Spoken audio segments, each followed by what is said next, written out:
Welcome, all those everywhere. Officially live, about to lock in for today's reveal. It's a big day. NBA 2K27 is releasing in a week, and we've got over 100 creators being able to play the game early, get a lot of footage. We're probably going to have hundreds of hours of footage released today. I'm not going to cover everything, but we're going to look at some of the creators' videos, react, and break down some key things, learn systems, mechanics, and see what people are feeling or thinking together. This is more of a chill vibe, a watch party, if you would say. Shout out to NBA2k, really great event that they had, and spectacular work by the hosts, Alexis and Chris, the best in the game as far as NBA 2K TV. And you had the community manager, Evan, and some special guests appear. And it was a great event, and covering it in detail. And right now, we're going in to dive deep down a rabbit hole with a lot of the key things for you guys as we go forward. It's pretty exciting, to say the least. So lock in with me. And for some reason, my live stream is not live, guys. Apologies. There it goes. My camera's not on. Everything is messed up, guys. Oh man. But yeah, so just stick with me. We're gonna make sure all these technical difficulties are fine. One step at a time. Get my camera working, you know what I mean? There we go. We got the camera. All right. Hi. If you're in the vertical stream, should be going good. We're going to make sure everybody's locked in for the day and make sure all the channels are functioning and going forward. The things are not live yet. We got less than 5 minutes before the start. And what I'm going to do is pretty much just watch videos with you guys, break the information down in detail, give you all the key information, chat with the viewers, take some questions and comments. I'm learning with you, so we'll learn together, basically. So that's pretty much the general game plan, for the most part. All right. And I want to make sure that my thumbnails and everything is good on YouTube because I'm live on many platforms. I'm live on multiple YouTube channels. I'm live on Twitter, Twitch, TikTok. Shout out to TikTok. We're live over there as well. We're just locked in. You know me? So join me on this as we go forward. One step at a time, folks. I probably shouldn't put audio, monetization on this just because people might have music in their stuff. We're going to try and see what happens as we go.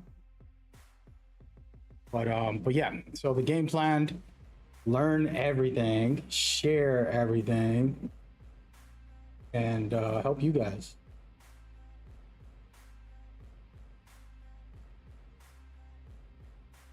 Also learn everything. Feel me?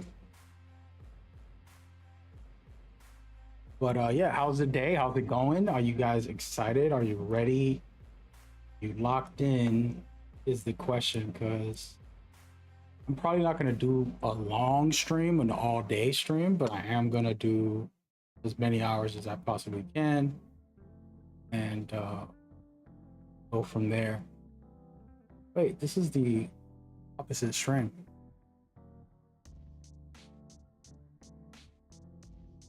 But yeah, so far from the gameplay, we saw live raw gameplay already, but do not doubt the fact that gameplay already was revealed. But my thing is, this isn't the official content that we're seeing today. Today is straight up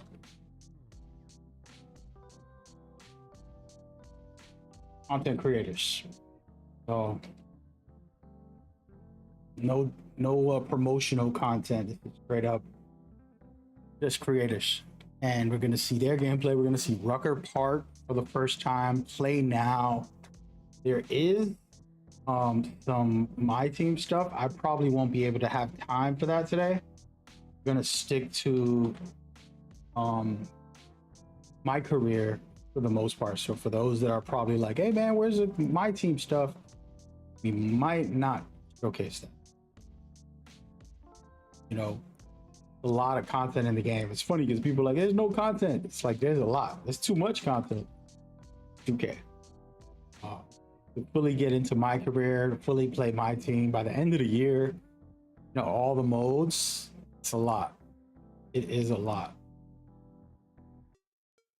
You know, but we're locked in. Literally one more minute, and then we get to see the official reveals today. And if you have specific creators you want to watch with me, leave it in the comments. I probably should have put that in there and mentioned it. If there's a specific creator that you think is awesome that got, you know, good footage at the event that we got a couple days ago, that would be perfect. I would gladly showcase them, as long as they're not like, you know, playing music. We'll be able to watch it with the sound. I think that's good. We'll try. We will see. But yeah, I have a list. I already made a list on Twitter, which I've always had the list. A bunch of people I know, a bunch of people you guys probably know, and then some new creators as well, which I've never seen their stuff, so might take a look also into their content, stuff like that. First one up, if you want me to spoil the story, I'm probably gonna go to Koza, depending on what he has. So I want to see dribbles. I want to understand mechanics. So whoever has the first video of dribbles and mechanics is the one that I'm going to gravitate to first. And then we can do like other stuff, you know, which would be just general play now, things like that, which is just as good in my opinion. Yeah, shout out to everybody coming through. We're almost starting. Just give me a couple more minutes. I'm in the middle of making sure my thumbnail and everything is working. So give it a second. All right. Once I get these thumbnails, we'll go ahead and start watching.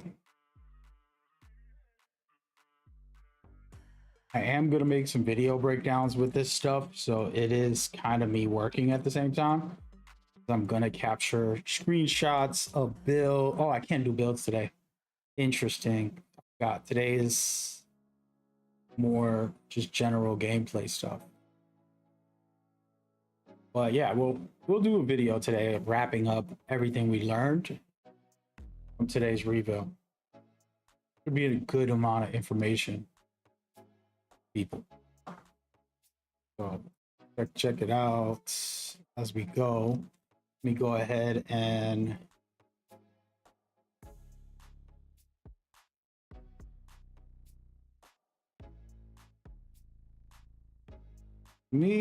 almost done.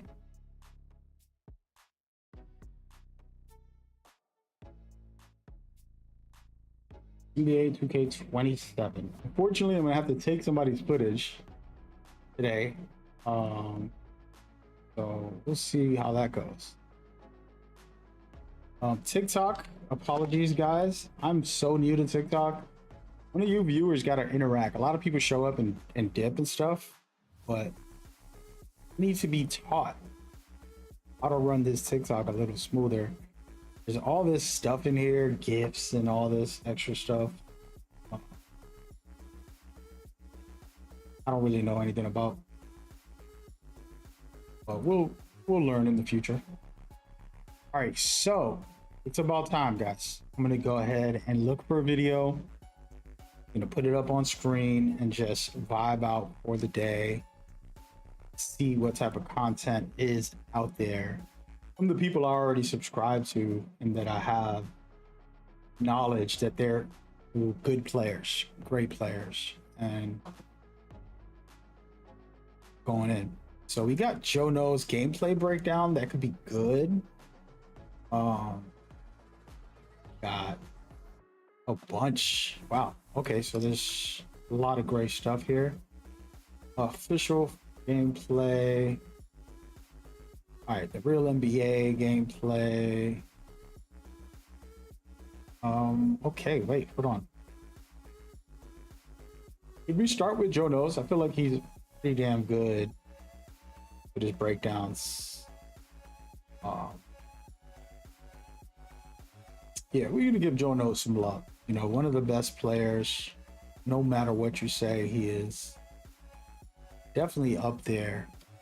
If you like competitiveness, he does a good job competing and stuff. He has a good crew, you know, people he trusts and stuff. So, all right.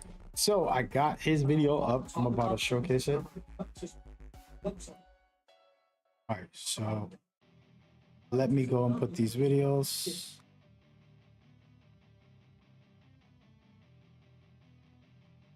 Okay. There you go. So that's Joe Knows. I'm gonna make it big screen, don't worry.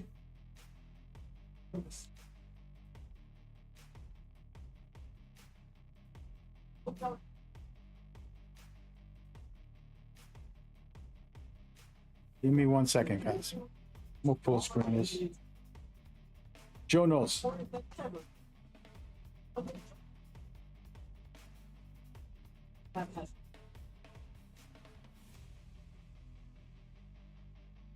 Okay, so here it is. So this is Joe Knows. Might have to shout out to 2K Labs also. Love those guys. They've always been really nice to me. I'm gonna have to make my screen gigantic. Not looking good for my. Did I just make me smaller? All right, you know what we're gonna do? We're gonna double up.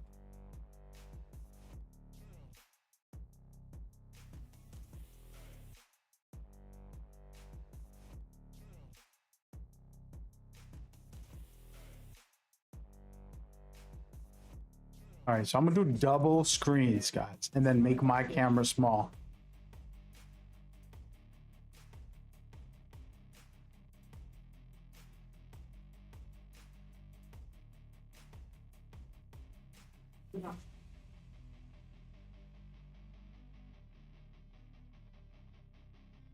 Let me put the camera up. There you go. All right, so we got a double screen of this. There you go. So far, he hasn't really said anything special.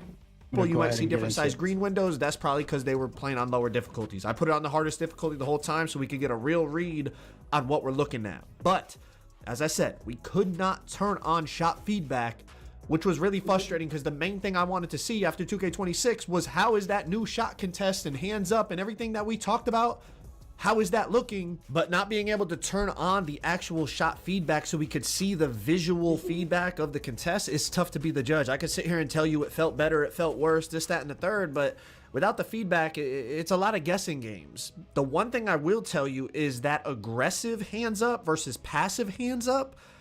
The passive hands up, I felt like I was getting scored on anytime I tried to use it. Even in the paint, on the perimeter, anywhere I used the passive with the right stick that Mike was talking about, it felt like it almost felt like a waste of time. Like the AI was scoring on me every time. Maybe that's just an AI thing. I'm not sure. You know what I mean? The AI sometimes are really good at timing layups and close shots and things like that. But the aggressive hands up, that was something that I felt like it was a noticeable difference in terms of how many stops I was getting, perimeter and paint. This is Rucker felt Park, like the guys. contest on the aggressive hands up was like much better than the passive hands up.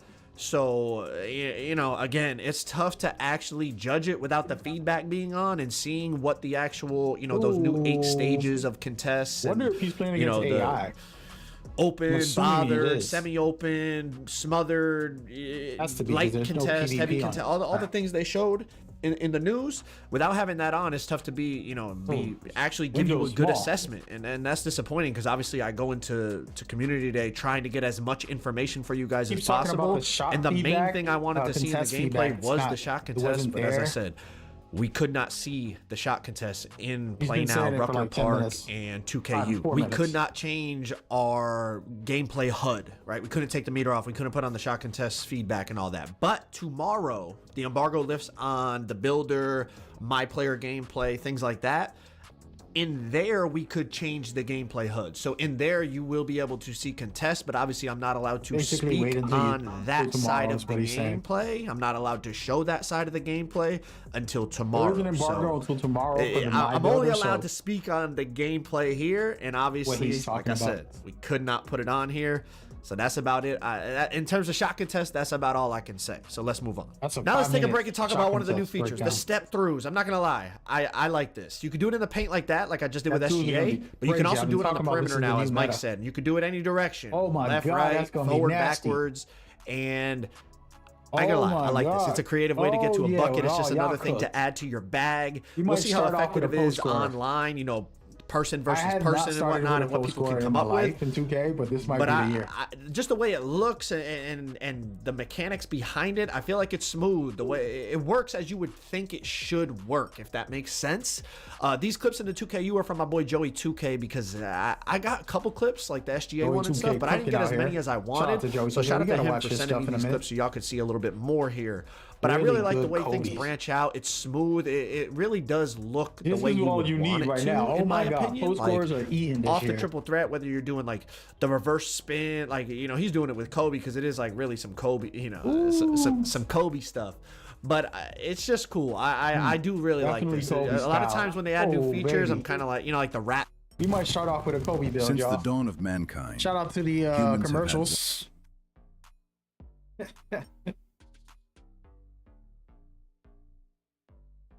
You know what? We're gonna make a video. I need to get premium on this. You know, whatever. But like this, yes, like I could get down with this, and I think it's gonna be. Oh my God, we're still hooking from the 3-point line. Jeez, Joey, we are. We're definitely going to see people utilizing this, and I think people that master it, it's going to be something crazy. Like, it's going to be a way that, like, I don't want to say bailout, because obviously it takes skill, you have to time it, but, like, it's going to be a way to get, like, a bailout bucket. Like, you know, the defender play good D, or they, like, you know, you're long running to the right, and you pump fake a fade, and they overplay and they jump, instead of just, like, Ooh, waiting or that dunk meter's Kobe jabbing, pretty like a lot of people strong. would You do see the last dunk year. meter? Now, like, you could branch back into a step through into a shot, and like the green windows on it felt like very greenable. So we'll see how it feels online when you're playing against a real person, but I do think there's a real possibility that like it actually is effective in online gameplay, even if you're like a more competitive player. Like definitely in casual modes, it'll definitely, you know, rec and stuff, people are going to get down with that, but I think even like competitive players in Pro-Am are going to utilize the step through a lot more than you know, a lot of other new features that have been added in throughout the years. Let's move on to dunking. Good Meter block. dunking. The dynamic dunk I'm a meter that's going to nasty grow dunker, and so shrink all the way See through what he says about the dunks. gather, all the way to the finish, all the way through the full dunk, right? Yes, it does do that. I can confirm that, as you're going to see. All right, right here, Kobe driving on Steph, Euro step into the meter dunk.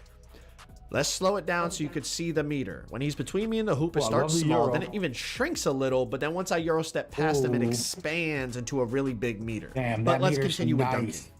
Again, it felt like size mattered, like height matters in terms of finishing, Oh, yeah. and it's been like that for years. playing But offline, like so you somebody can't like judge Giannis, this for until you example, play here's a against play now another clip with player. Giannis. He's an absolute monster. Oh my and obviously God, it's Giannis. Giannis. Like his Giannis stats are about to be cracked. crazy in and this year's he's game. 6'11" and all that, but he like height every game. It was definitely easier to dunk with like bigger slashers than smaller slashers. That's not to say smaller slashers couldn't dunk.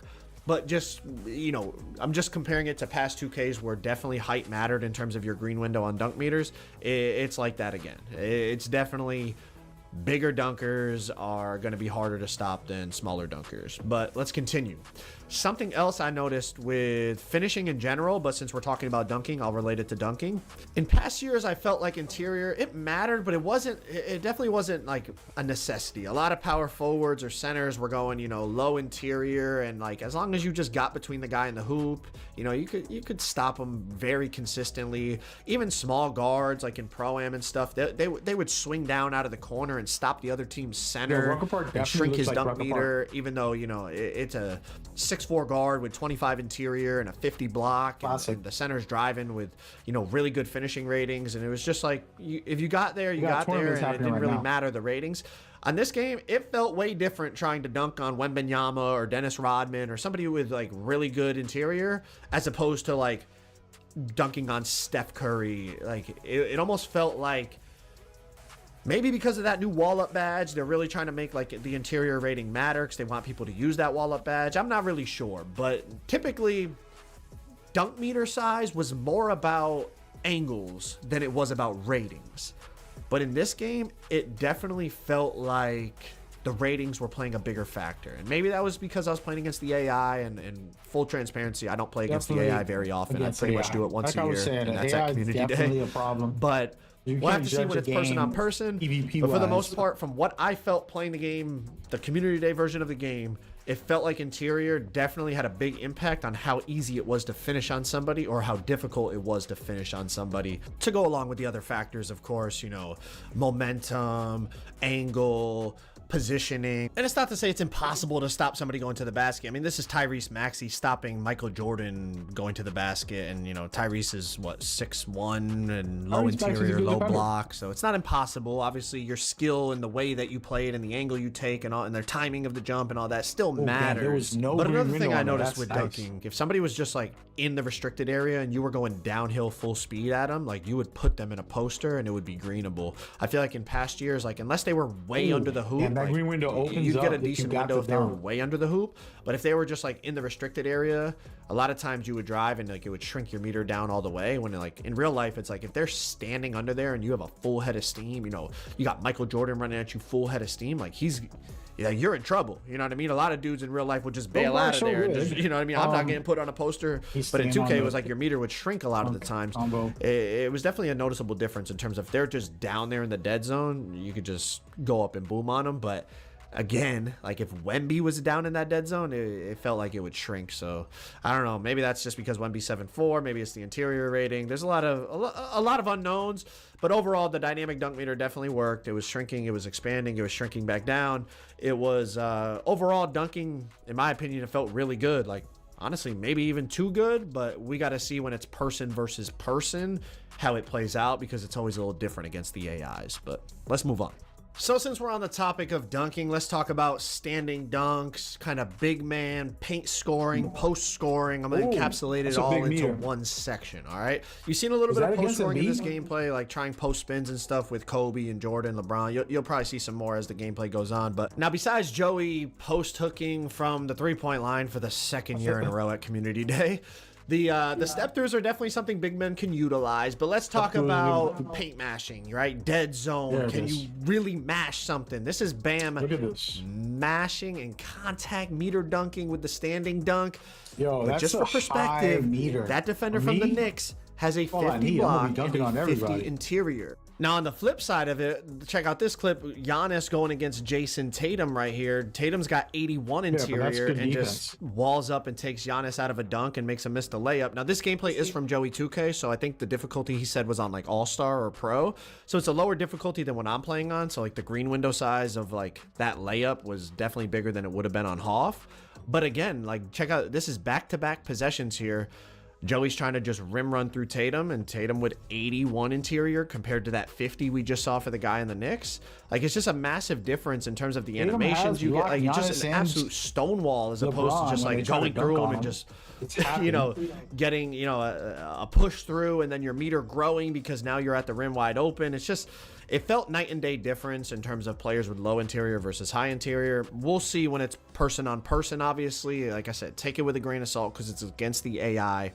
But it's just what we felt. And it's not that like when somebody had high interior, it was absolutely impossible to like finish no on them. stamina, still trying to make a Like play. I think there was actually a dunk earlier in this game where like Giannis was in the dead zone and I dunked on him with Kobe. So it's positioning and you know, timing of the jump and all that still matters for sure. But the point of this is just talking about meter dunking, driving, standing, paint mashing, and then also interior defense. And it just, the overall feeling right now, the was interior mattered more than it has in past years. So moving on, let's branch over to layups. Layups also felt really good, and this is the perfect time to talk about it. So let's slow this down. I mean, again, it's against Steph, who has low interior and he's smaller. But this is on Hall of Fame. I know that's Curry guarding him, but that's a lot. Huge on that layup over Steph Curry. But I also just want to be clear, whether it's dunking, layups, it's not impossible to get stops without, you know, a high interior. Like right here, another Kobe versus Steph clip. He beats me to the spot, that's walls beautiful. up. It's a tiny green window I miss. Positioning, timing, whether you're using the aggressive or passive hands up contest, all that stuff definitely felt like it mattered. But overall, layups felt really effective. And again, maybe it's because it's against the AI. You know, the AIs guard things differently. I know I keep saying it's like, I just want to reiterate, everything here is like how it felt against the AI. Obviously playing against a human being is going to be different, but I'm just talking effectiveness, green window size, things like that. Like even the computer, there's times where I feel like in the past, in past 2Ks, I could bait them into a layup and then just block it, and it was definitely not as easy on this game. Like that technology Mike was saying, where like if you have a high layup rating, your player will like automatically try to avoid the shot blocker's hand. Like definitely notice that. Like I'm trying to chase some of these gameplays in Blacktop. I'm trying to like let Steph go for a layup and then try to chase him down with LeBron, who has like legend high flying denier, and like no, like I definitely got a couple, but like there was a lot of possessions where like he would just like kind of maneuver the ball away from me and lay it up. And wait, Kobe Bryant's just overall layups felt really effective. Everyone that I talked to, they felt really effective. Every time I went for a layup, the green window was very timeable. Now, obviously, I'm playing on players with really high layup ratings. I think LeBron, Kobe, and Jordan all have about a 99, like close to a 99, somewhere between 95 and 99 layup. And obviously, Steph Curry has high layup. Like most of the players in the play now that we were using and Rucker we were using have really high layup ratings, so that could also be a factor. But everyone that I talked to, obviously can't talk about the my player stuff. I was about to slip up and break embargo, so let me chill. But everyone that I talked to, they all agree that layups felt really effective. We'll have to see how it feels when we actually get out there and it's person on person, you know, park, rec, pro-am, all that stuff. But just going for dunks every play, that was the consensus from playing against the AIs in these game modes. So let's move on. Next thing to discuss. Let's talk about shooting in general, right? Mids, threes, fades, hop jumpers, spin jumper. Let's talk about all that type of stuff, okay? So first things first, middies definitely felt a lot easier to green than threes. Threes obviously you could green. You already seen a few in that Rucker Park, but let's talk about this, bro. Obviously we can't see the contest, but under his feet the defense thing registers red, so like it's definitely like the defender is bothering me and I just right over him and green it. So definitely making contested shots are still possible. It was also a little tough to assess shooting because I could not take off my shot meter, and I don't know, maybe some of y'all still like playing with the shot meter, but to me it just like I gotta have my meter off so that I can really like feel right. And the fact that you couldn't see shot contests also really affects like what's a good shot, what's a bad shot. Obviously the easy, you know, what's the obvious ones you could tell, but it's like on 2K26 there's a lot of shots if you had no shot feedback on, you would look at it and be like, oh, that was a bad shot, and then it registers open. So the shot contest system matters a lot in terms of assessing shooting. And the fact that, again, it was really frustrating in my opinion. The fact that we couldn't see the shot feedback in these modes was just, it made assessing shooting overall very difficult. One thing about shooting that I really do like is the fact that they split up the mid-range and three-point shooting badges, kind of like how it used to be, you know, back in the day. But in recent years, it was just like you had shifty shooter. That was for moving threes and moving mids. So you could like go high mid-range and still have shifty for, you know, the moving threes, or vice versa, you know, high three-pointer and then still have shifty for your mids. It's like now you know, you could be an average three-point player and an elite mid-range player, or vice versa, because, you know, the badges for those specific shots are now tied to the individual badges, which I think is a good thing. It should, hopefully should promote a little bit more diversity in kind of gameplay, play style. Like, you know, if you want to be an elite mid-range player, you gotta upgrade your mid-range, not just like go high three-pointer, decent mid-range rating, and then you got the legend badges to go with it. You know, you kind of gotta commit to the way you want to play a little bit more, at least theoretically. We'll see how that plays out. Obviously, can't really discuss builder things and that until tomorrow, but overall, I think splitting up the badges is a good move. I think it makes more sense. VC. All right, as I go for this blitz steal, it's a perfect time to transition over to perimeter defense and bump steals and all that. In my opinion, they still felt really inconsistent. I'm not saying I didn't get any. I got a few, but some of these examples that I'm showing here, I don't know. Like, I'm committing. I'm not even playing defense. I'm just going completely on that side. I got Michael Jordan, 99 overall. He's got like 90 plus steal, whatever.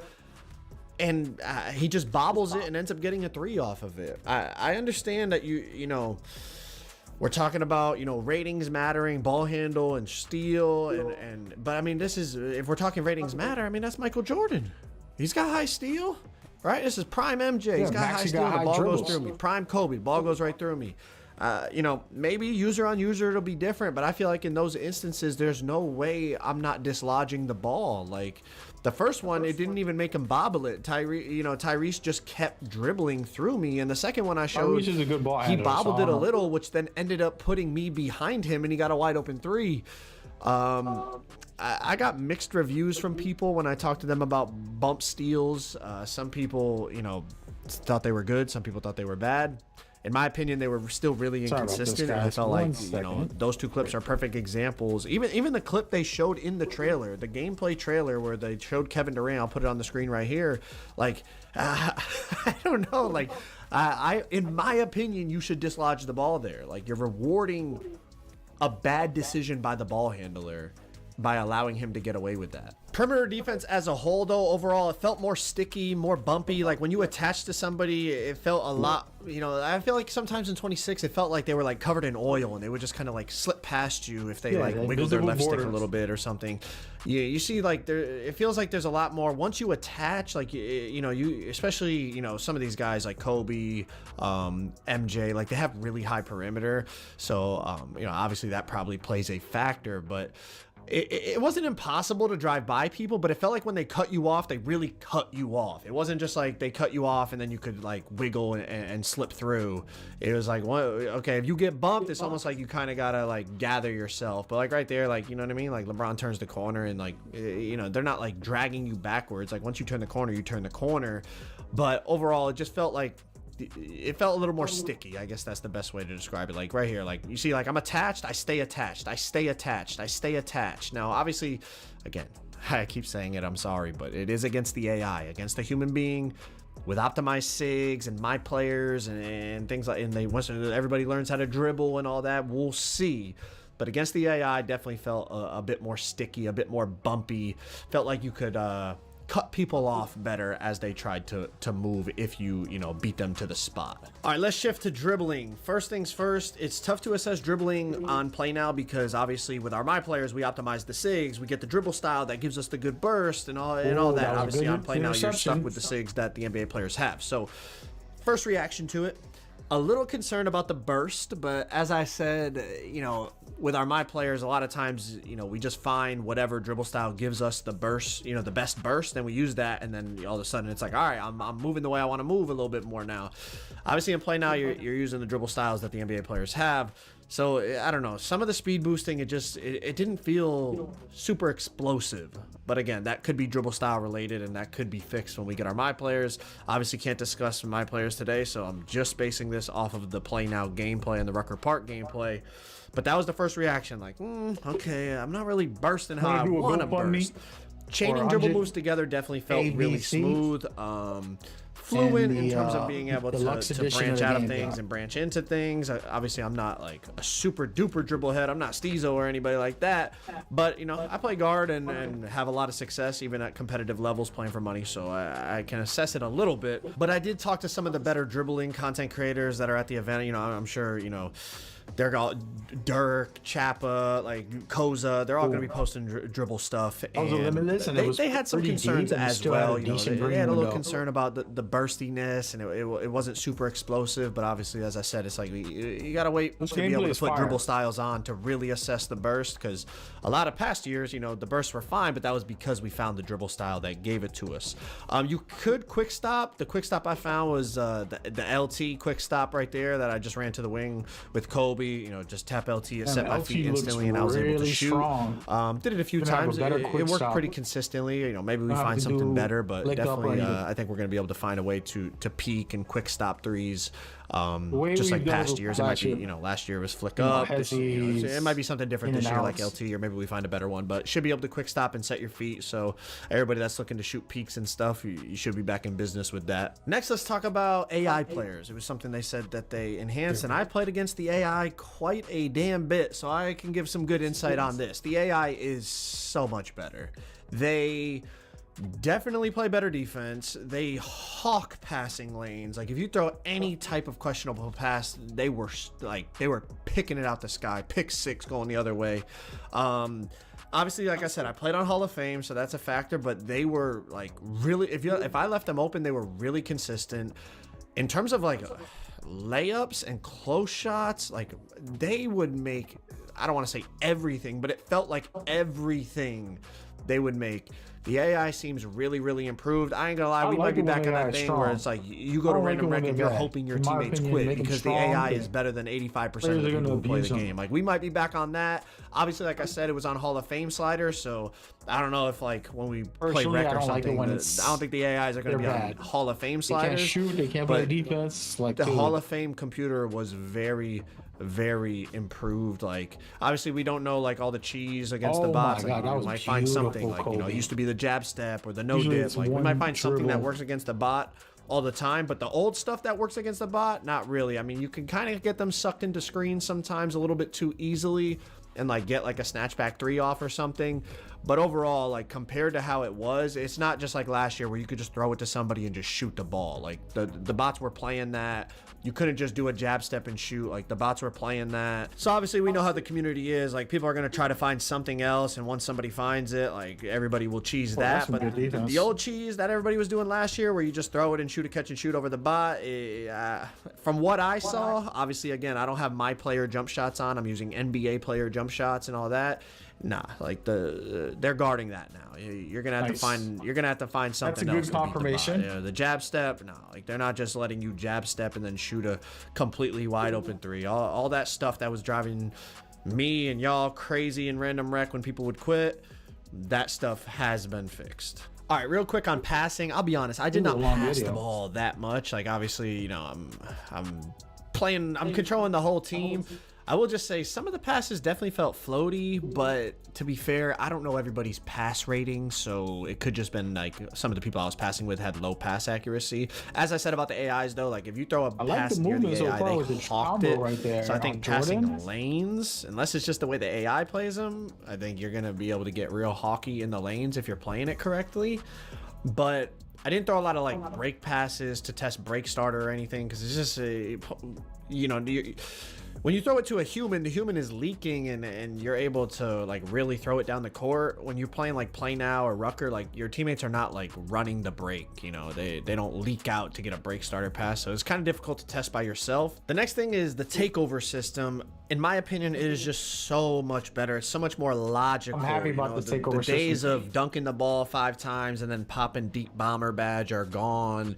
You know, the PG coming up the court, passing the ball for 6 possessions straight, and then all of a sudden, you know, he's got his sharp takeover, and now all of a sudden he's looking to score. Like, you get takeover from what you do in the game. Obviously, if you saw the news, you knew that. But like now, it's like if you dunk the ball, you get finishing takeover. If you're passing the ball, you get playmaking takeover. If you're shooting the ball, you get shooting takeover. Just so much more logical, and it really means like, you know, depending on how you're playing, that's the type of takeover.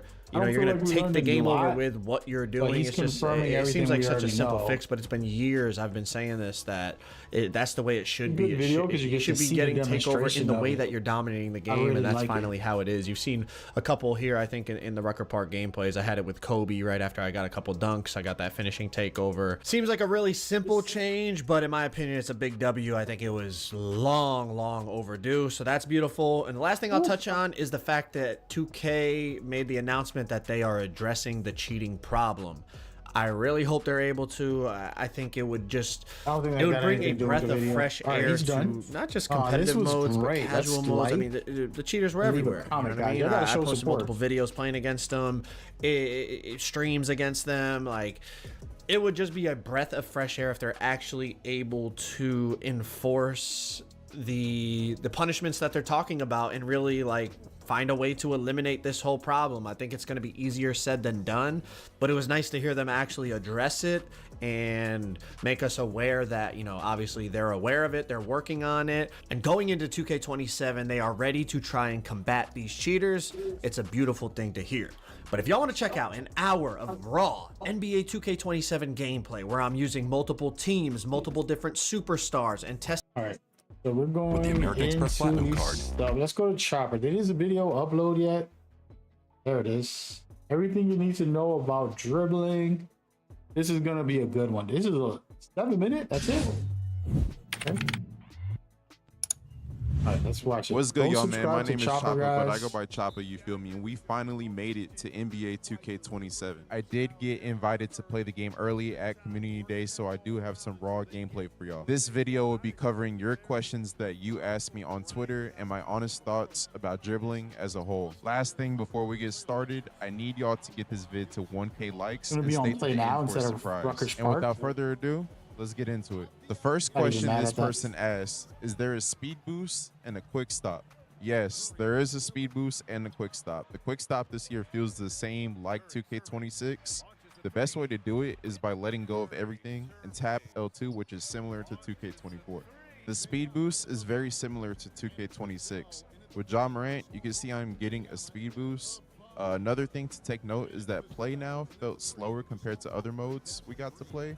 So therefore, the speed boost looks a little slow. This next person asked 4 different questions, with the first one being, if you can run out of moves at all angles, or answer would be some animations are canned, but the really good animations allow you to control exactly how you run out of that move. For example, Curry Escape literally has like 5 different run animations out of his escape. And in my opinion, he has one of the better escapes in the game. Next question this person asks, is the momentum effective again? The momentum, I wouldn't say is effective, but it definitely has a better aesthetic. It doesn't seem to get bumped on collision anymore. I noticed in play now, but that might get changed. It's looking smooth for the next combos. Question that person asked is if the behind the backs are effective again. The answer would be yes, they are, but there is a catch. For some reason, triggering a behind the back escape like Curry Slide was very difficult for me to trigger. I could probably trigger 10 speed glitches in 2K26 before I could trigger 10 Curry Slides in 2K27. The last thing he asked was about defensive lateral quickness and collisions. Defensive lateral quickness was good only until you put your hands up. For some reason, if you hold right stick up, which is aggressive contest, your player will get stuck and then they could just run around you. Also, blitzes, collisions, and closeout contests all seem better in 27. This person asks multiple questions and we have already covered the first one. He asked how shooting tempo off peaks felt. To be honest, I don't think there is any point to tempo this year since you have to green both, which in my opinion is easier to mess up compared to shooting button. Next, he asked if SIG size-ups are useful again. Yes, SIG size-ups are back and are actually useful for the reason I said in the beginning of the video. There are certain moves you get consistent speed boosts out of, and SIG size-ups are one of them. If you are not a dribbler, an example of a SIG size-up would be Steve Francis from the older 2Ks. This was in the SIG size-up category and it was very OP.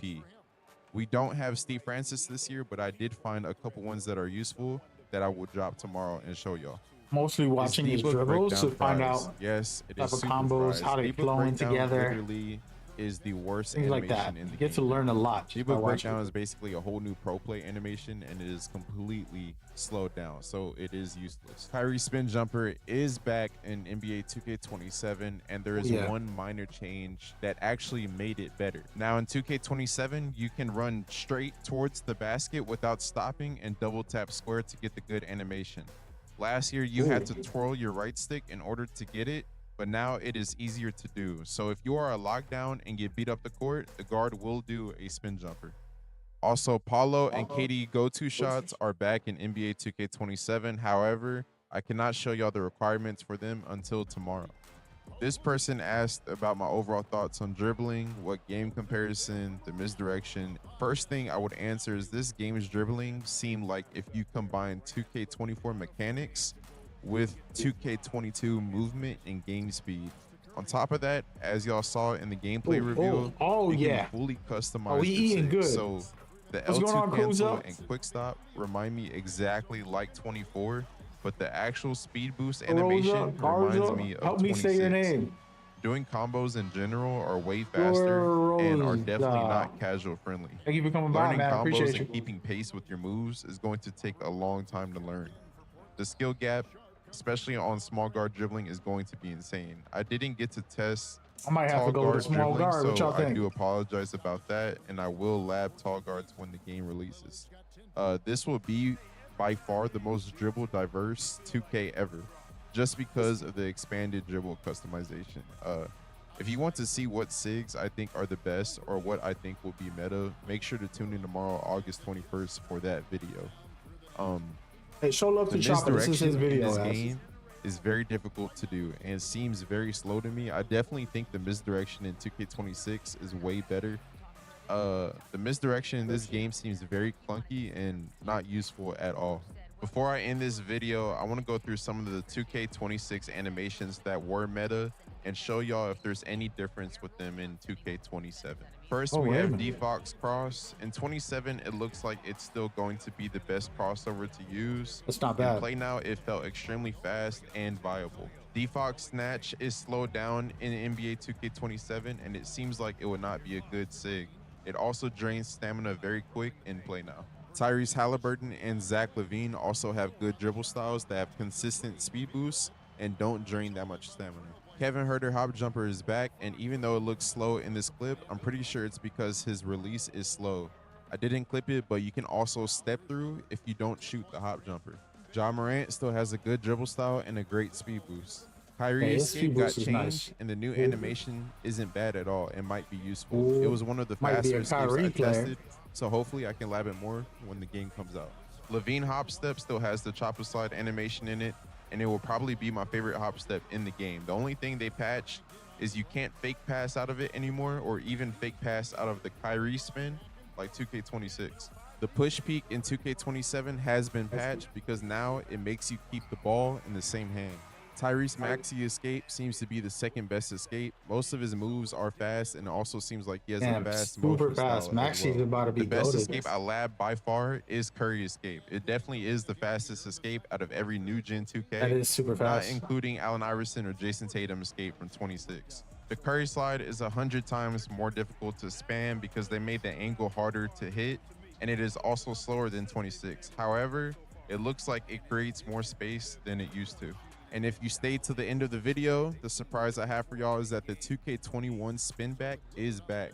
I think depending on which spin you have, it would make the animation faster. So when the game drops, I'm going to find the fastest one. When the embargo lifts tomorrow for the My Court and Builder, I'm going to go in more detail and show y'all all my SIGs, jump shot, and even a mini dribble tutorial. Oh man, the game looks way smoother. Like and subscribe if you made it all the way to the end. Comment I was here. And thank y'all so much for tuning in, man. And I'm out. Young kid putting in work. No, I'm gonna mute this while I talk about him for a second. The kid came in hot, you know what I mean? Like putting in some cool dribbles, doing his thing. I was selling this to people every year, right?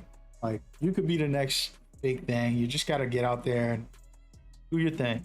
And a lot of times, you know, like me, for example, I was on a space. The manager and the developers there telling them like, I don't care if I don't go. I'm gonna be real to myself. Y'all can all go to hell. basically.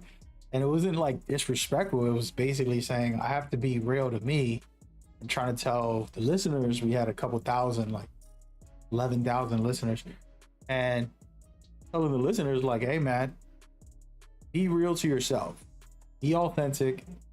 If a brand likes you, cool. If they don't, it wasn't meant to be. It's like a girlfriend. You shouldn't be fake for a girlfriend. You got to be yourself. If it fits and it works, it works. If it doesn't work, you just move on.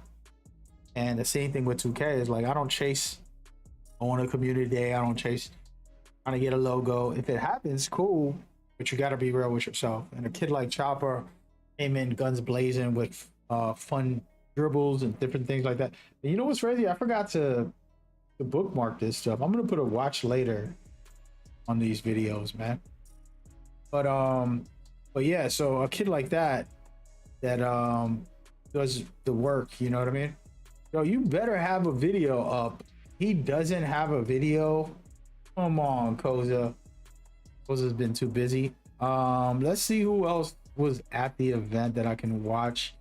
I want more dribbles. I want more deep dives, breakdowns on things that I feel is good from people.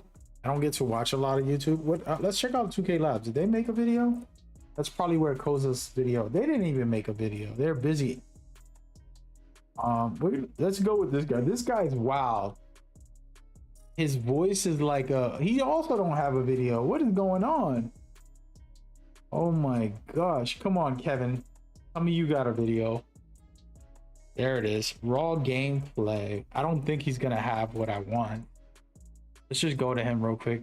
Shout out to Kevin Cruz. People always tell me like, oh, you sound like Kevin Cruz. Like, y'all both so this real one cool. focuses on LeBron James and the videos. 76ers against the I Boston appreciate Celtics. I'll have a separate 30-minute video discussing detailed gameplay impressions. Unfortunately, that won't have B-roll later on because I just didn't have enough time to produce it before embargo. But in this video, I wanted to focus on the dynamic layup engine, layup combos when possible, the ability to combo dribble moves a little bit better, including the new moving breakdown dribbles, which I think are going to be super underrated. But yeah, these are highlighting some of the new features for 2K27. Enjoy, and I got way more content dropping throughout the rest of the day. Shout out to him. He flew like 12 hours or something. Like a 15-hour flight for him. Props to him. He made it home and still put out a video. Expect to have an advantage in the front court. That's not the case tonight. They're evenly matched. The bigs are going to. Oh, this is just raw gameplay. Everything they get. So let's take a No, that's not what I'm looking for today. Well, I had a chance to talk with I'm gonna come back to this. Derek White came up and Coach showered Let him me with praise. He said let me Derek is a guy who watch this later. I want to remember. Who else do I have that does good breakdowns that went to the event?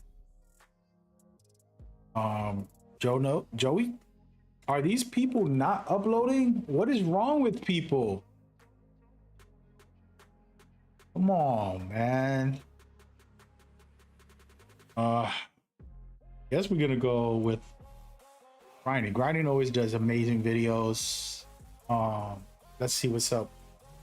How's it looking? What's going on, Cuban Prophet? Man, you're from NBA Live days, right?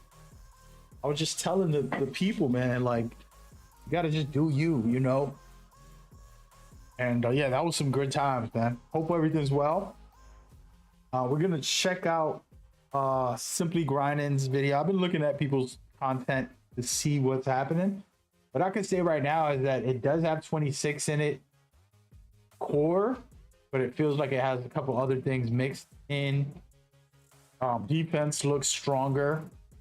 I'm not sure how strong. They have really good step throughs, layups. I feel like the dunks are also stronger. Like, they buffed up a lot of stuff this year.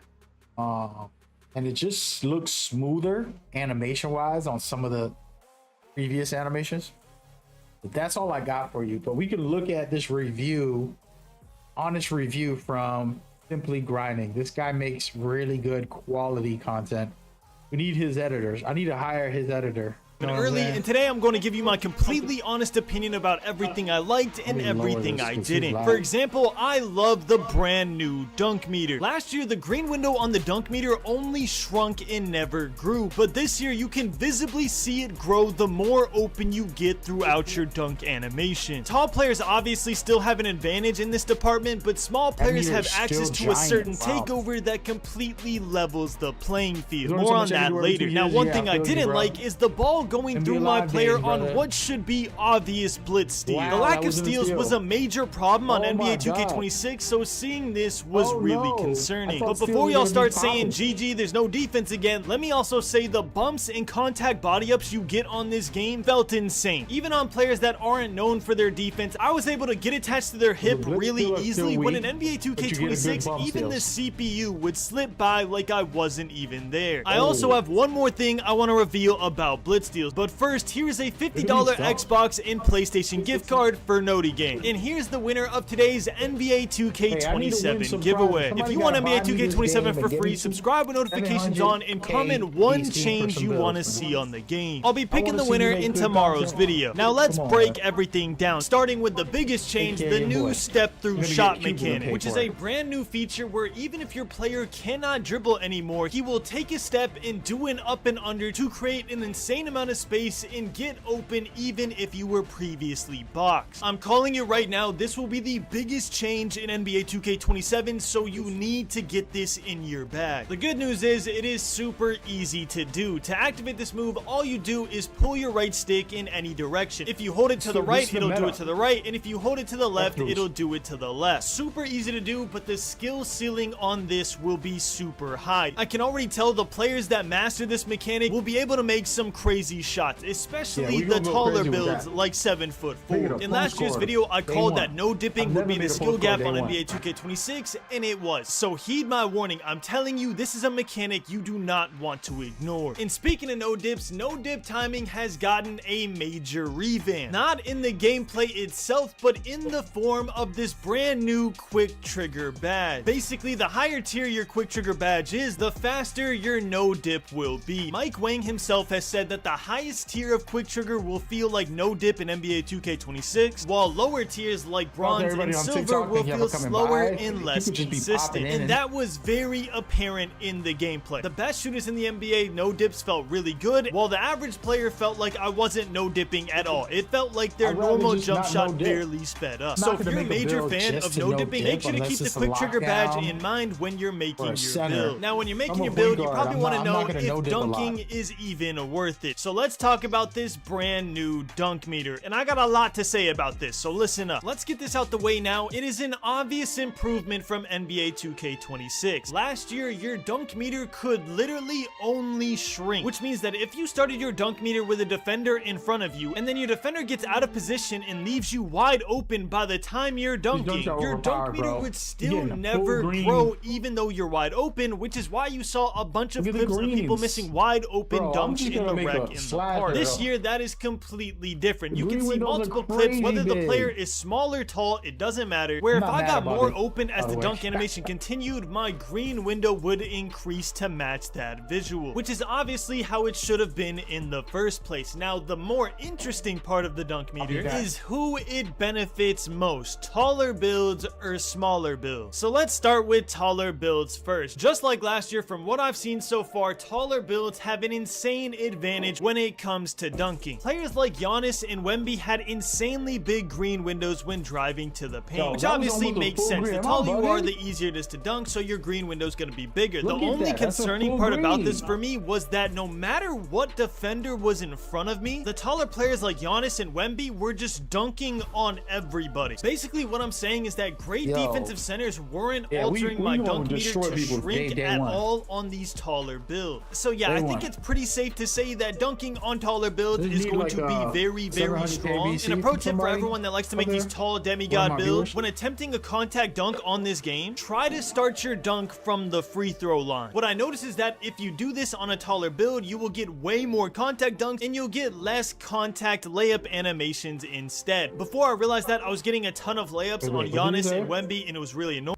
What I noticed is that if you do this on a taller build, you will get way more contact dunks and you'll get less contact layup animations instead. Before I realized that, I was getting a ton of layups on Giannis and Wemby and it was really annoying. But once I started the dunk animation earlier, it was straight contact dunk city, even without takeover. Now, okay, granted, taller builds can dunk. Cool. What about the smaller build? This is what I was really concerned with because y'all know me, I love to start off the year with a 6'3" or 6'4" two-way point guard build that can do it all. But to do that effectively, small guard dunking needs to be good. And I'm happy to say that it is a lot better in NBA 2K27. I used Ja Morant for nearly an hour. And even though he is only an 84 overall rated player, he was getting contact dunks like it was his job. And not only that, you can see over and over again that my dunk meter green window increases in the paint every time I get a little more space during my dunk animation, which was honestly a relief to see. I was convinced it was going to be only tall players could dunk once again, but small guard dunking felt really good, especially with this brand new takeover called airspace. What airspace does is it increases your green window on driving dunks. And man, once you get this badge, it is dunk city over and over and over again. One thing I will say about smaller builds dunking is that it was harder to get the contact dunk animation started because obviously shorter players have smaller legs, so you can't just do it from the free throw line like you could with a Giannis or a Wemby. But once I got airspace unlocked, it felt like I could start my dunk animation from Uganda, and somehow I would end up in the paint dunking on the tallest center on the court. I'm calling it right now, if there's no change before launch, airspace will be one of the best takeovers in the game. So keep that in mind when you're making your builds, because trust me, I will be too. Unfortunately, I can't talk about the ratings required to unlock this airspace takeover until tomorrow, so subscribe with notifications on for that. But let's just say, if you make a dunking build, you will have airspace, okay? It's not something you have to go out of your way for, and it is a super strong takeover to have. Now that we talked about the dunk meter, let's talk about the new changes to the lob system. Last year, I told y'all that I absolutely despise the new lob system, where it is a random button push every time you throw a lob. And the reason I didn't like it is because I thought it would be too hard for casuals, aka the people you load into in the random rec and random theater matches, and it would also have zero effect on competitive players because they're just good at the game. So it just felt like a needless cosmetic change that was punishing casuals and didn't really affect people on the higher end of 2K. And I'm guessing 2K heard these complaints all year because they came out with a better compromise for this than I could have thought of myself. And that compromise is that every time you throw a lob, it will be a fixed button press depending on where you throw the lob. If you throw a lob on the right, it will always be square. If you throw a lob on the left, it will always be circle. And if you throw a lob in the middle, it will always be triangle. For my Xbox users like myself, if you throw a lob on the right, it will always be X. If you throw a lob on the left, it will always be B. And if you throw a lob in the middle, it will always be Y. And honestly, I think this is how the lob system should be for the rest of time for 2K. I personally think that this is the best compromise you can think of with the system that they want to implement. Obviously, I would prefer it to just be X or square every single time because I still feel like the changing buttons isn't necessary, but a lot of y'all actually disagree with me and think that it's a cool change to make lobs a little harder. So in my opinion, 2K came up with the best possible compromise to satisfy both of us and also save my controllers from raging when little Timmy in the random rec misses his 6th lob of the game because he can't figure out what button to push. So overall, a W chain. Now it's time to talk about everybody's favorite subject, the dribbling. Is the dribbling good in NBA 2K27? And man, do I have a lot of opinions about this. First off, let's start with some objective truths. If you spam your escape dribble move over and over again, you will slowly lose adrenaline bars until you completely run out, and your player will start moving like a snail. But weirdly enough, if you spam your signature size up the same exact way, you don't lose adrenaline bars, and your player will move perfectly fine. So you can technically spam moves standing still and combo up, which I guess makes sense depending on how overpowered the move is. As you can see from 2K26, the most powerful move in the game was an escape move. The Paul George, the Jimmy Butler, Kemba Walker, everybody was spamming that all over the place depending on what type build they had. Yeah, so to counteract that spam, you lose adrenaline bars if you spam your escape moves, but you have to do it kind of egregious for it to go all the way down. So I'm honestly not too mad about that. You really shouldn't be spamming your escape behind a screen over and over and over again. But I just found it interesting that you could spam your signature size up over and over and didn't lose your adrenaline. Now, what are my honest thoughts about the dribbling? First off, the standstill moves looked great. A lot of them were super fast. There's going to be a couple that I mentioned right after this as the best moves in the game that I saw. So you know what animations you should be looking for your player. But yeah, a lot of the standstill animations on a ton of players looked really good. It looked really fast and it made the game look really smooth. What didn't feel good to me as a veteran 2K player is the burst you got once you tried to run out of these moves. It truly felt like I was doing these super fast glitchy moves, and then once I wanted to go to the rim or try and go for a 3 off a screen, my player would instantly slow down before attempting to launch. Now my guess is that this was intentional. If you remember in one of the teasers, they put a sign that said no left right cheese, or left right cheese has been removed, something like that. So I truly feel like this was 2K's attempt to limit the left right cheese behind a screen. But yeah, first impression, speed boosting felt really slow. So my initial thought when playing the game was, oh my god, speed boosting is gone. Some people are gonna love this, some people are gonna hate it. It's gonna be so controversial. But then I calmed down and realized this was just quick play. And even in quick play, I found some players that could burst out of their animations while others couldn't. So that initially gave me a sign that there are certain moves that you can burst out of way better than others, just like in every other 2K. So do not freak out if you see me doing super glitchy standstill dribble moves in these clips and then randomly I slow down out of the burst. Again, I can't really talk about what we're gonna go over tomorrow, but all I'm gonna say is some of your favorite dribblers were absolutely moving. If y'all didn't see, you get complete control over your dribble moves this year. There's like 30 different dribble animation slots, which means every single dribble animation has been broken down so you have complete control over your players. So I'm sure dribbling won't be a problem, but I still wanted to be honest and mention that I do think it could potentially be a problem. And I also have one more problem with the dribbling that I'll say at the very end of the video. Now with that being said, there are a couple things I do want to let you know. If you want to know how to quick stop, aka stop on a dime and shoot, it is L2 this year. Tapping L2 is by far the best quick stop in the game, but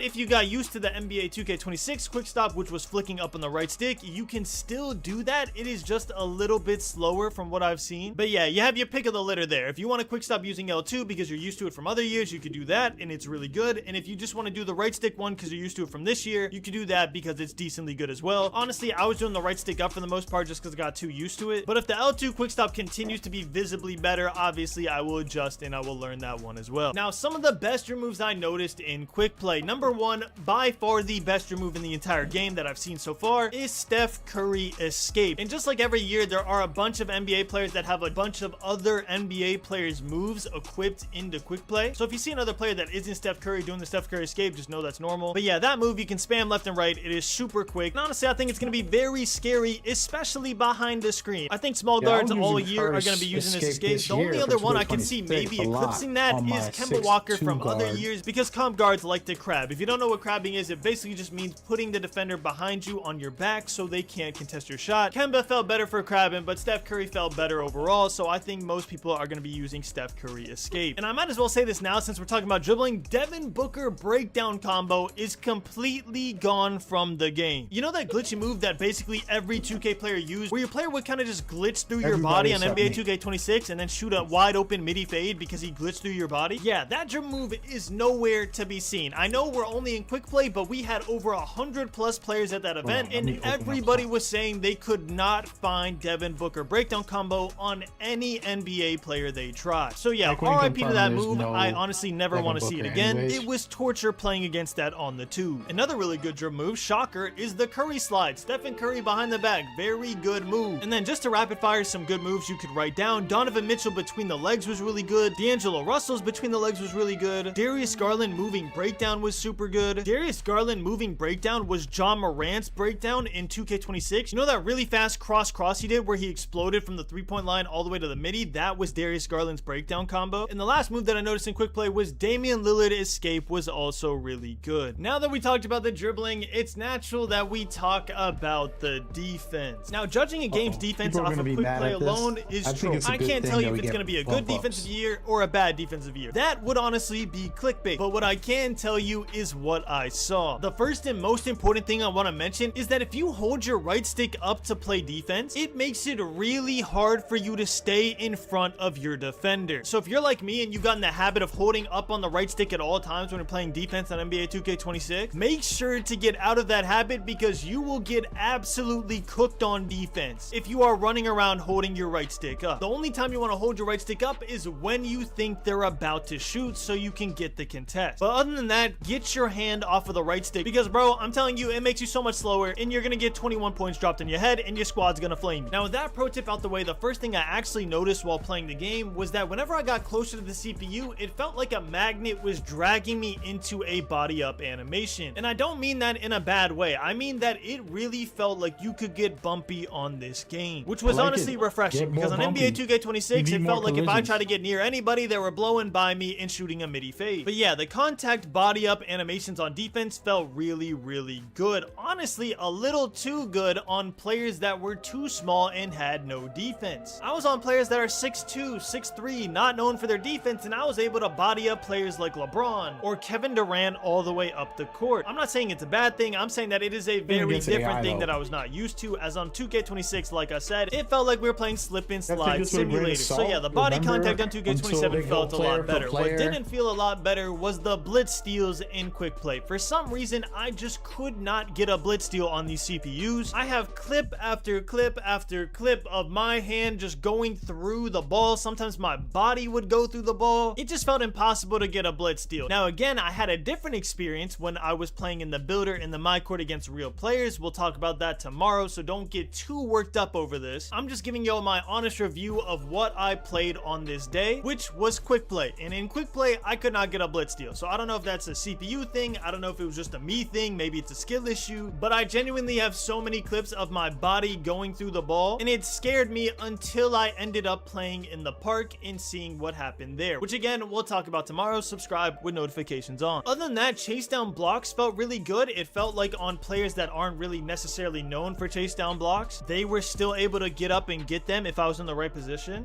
Contest system, I can't really talk about against CPUs. If I was to say, oh, the contest system's really good, that'd be troll. If I said it's really bad, that'd be troll. You can't really tell against the CPUs. You have to wait until you play against real players to see what that's like. And the same thing goes for paint defense. I didn't really see my meter change too much, like I said, on taller builds whenever I was trying to dunk on like Joel Embiid or just players with high defensive ratings. I didn't really see my dunk meter change on taller builds. On smaller builds, it definitely got smaller, or I definitely got blocked. But players like Giannis and LeBron were able to dunk very easily. But yeah, I don't want to go too in depth on paint defense until we can talk about what it's like online. For the most part, all I want to say in quick play was I could not get bump steals, and the contact bumps were really bumpy. And I also wanted to warn y'all about the right stick up defense because I don't want y'all getting cooked on day one and hating the game. So yeah, again, make sure you put your right stick down unless they're about to shoot the ball. Now, a major change that I absolutely love because we have not had a good one of these for years is the standing dunk meter changes. Mashing is finally back, and I never thought I'd be so glad to say that. But on 2K26, the standing dunk meter felt so wishy-washy. Some games I'd be like Shaquille O'Neal in the paint, and some games it felt like I could not get a standing dunk to go in if my life depended on it. This year, especially on taller players, it felt like my whole window was green. Like you can see in these Wemby clips, I'm dunking on 2 people in the paint, and my green window is nearly unmissable. And that's without the standing dunk meter takeover, which makes your standing dunk meter bigger. So I can even imagine what mashing is going to be like once you get that. Post scores, hear me out, you might be back. All right, I know you had a rough year on 2K26, but you guys might honestly be back. And for me telling you that information, please never pull up on me, okay? I love y'all. I don't want no smoke, okay? I am afraid for my life. Please do not pull up with the standing dunk takeover badge and drop me off, okay? I want my 90 win percent. But yeah, no, mashing felt really good. It felt like the back down animations in the post were really strong too. You could see that if my player was stronger or taller, I would back down the player really easily. And then once I did the drop step animation, the player would get flown out of the way, and I could get a standing dunk or a contact standing dunk very easily if I had the height and strength advantage, which is how it should be. There should be negatives for not going strength. There should be negatives for going a smaller build, because that's how it is in real life. Wemby is going to dunk on Gortat, just like Giannis is going to dunk on Mario Chalmers. It's just a thing of life, bro. Physicality is a very important thing in basketball, so it should be a very important thing in 2K as well. I absolutely love the standing dunk changes. Even if it's a little overpowered this year, I still like it because, bro, we haven't had it in years.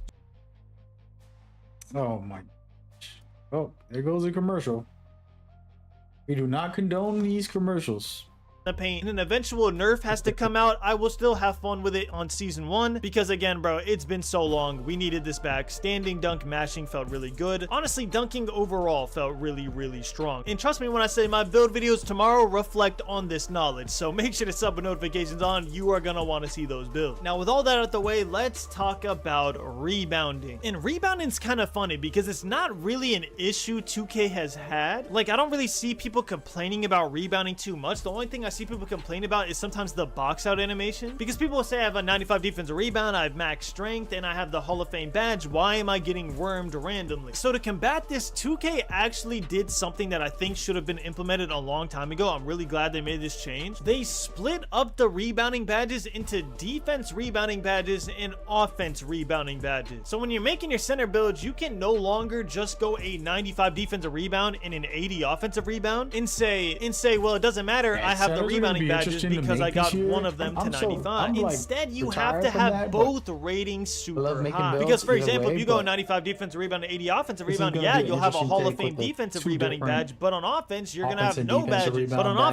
on offense, you'll only have certain level. But on offense, you're gonna have lower tier badges, so you won't be able to get the offensive boards like you are on defense. So yeah, to me, that was the most major change for rebounding, is just splitting up the badges and making people invest more attributes into both. And yes, I can say that they already revealed the badges. And without looking at my footage, I honestly forgot what the badge names are. You can look it up and see what badges I'm talking about. There is a defense rebounding badge and an offense rebounding badge based on your offensive rebound rating and your defensive rebound rating. But yeah, other than that, rebounding just felt like 2K. The box outs felt clean, the jumping felt clean. You can still green your rebound timing, and there's actually a badge for that. I think it's called Sink Snatcher or something like that, where the higher tier of your badge, the more rating increase you get whenever you green your rebound timing. So if you green a lot of rebounds, that might be a badge worth investing to. But overall, rebounding just felt like 2K. The only thing I want to talk about here was the split between offense and defensive rebounding, because I don't want y'all making center builds with a high defensive rebound or a high offensive rebound and then a super low on the opposite, and then you're getting cooked on one side of the ball for the rest of life. You need both rebounding ratings high. Make sure you do that on your build. Now, some miscellaneous thoughts. Post scoring should be really strong with the new step through shot. I feel like post scores are going to have an insane bag this year. From what I saw, post hooks are really strong. That's every year. You honestly could not go wrong making a post score in any year. I feel like 2K26 was when they were the absolute weakest, and there were still people that made them very strong. I'm pretty sure it was still the most prevalent 1v1 build in the stage. So yeah, you can really never go wrong with a post score, and with this new step through shot mechanic, I'm sure they're going to be absolutely broken. Honestly, the only thing I'm really worried about with this game is the dribbling. I don't think dribbling in the game is ever going to be cooked, because like I said, there are players who are absolutely moving. You'll see it tomorrow. But I don't want dribbling to be too hard for casual players, because I feel like with the addition of all the new badges and the synergy stuff and the new takeovers and the takeover perks and then rebirth and then the new builder changes, I feel like it is very overwhelming for newer / casual players who are just trying to hoop after a long day of work. So if they also make the gameplay too hard to pick up, I could see a lot of casual players quitting early on. That is my biggest fear, and that's the main thing I'm worried about with NBA 2K27, is that it's going to be a little too complicated, especially with the 30+ dribble animations that you could put on now. Me as a competitive player or someone who plays 2K a lot, I'm glad that that's a thing. I want full control over my player. But even for me, it was so mentally taxing putting on 30 animations every time I made a build. So I'm just worried how a casual / newer player is gonna react. Maybe they'll just look up videos and copy it word for word and it won't be too bad, but I could see it becoming pretty tiresome pretty quick, and we might need a compromise for NBA 2K28. But anyways, that is my yap session about NBA 2K27. From what I said, do you like how the game looks? Do you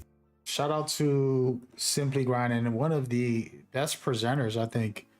The way he makes his YouTube videos, it's very catchy, meaning like the TikTok brains. No offense to you guys on TikTok. A lot of people got TikTok brains, ADD, ADHD. They got like dopamine issues where they're just like addicted to dopamine. So if you make a real chill video, it's not going to work for the masses. Whereas like, you know, concise, calm, that type of video doesn't do well compared to, hey man, what's up, yo, hey, yo, and then just keeping visuals popping. And that's why they have like a couple seconds of rules, whereas like every couple seconds they'll showcase something and things like that. So now I'm gonna go into somebody I've actually never watched one of his videos. Oh wait, I forgot to comment. Bruh. I completely forgot to comment on a couple videos. Let me show him love.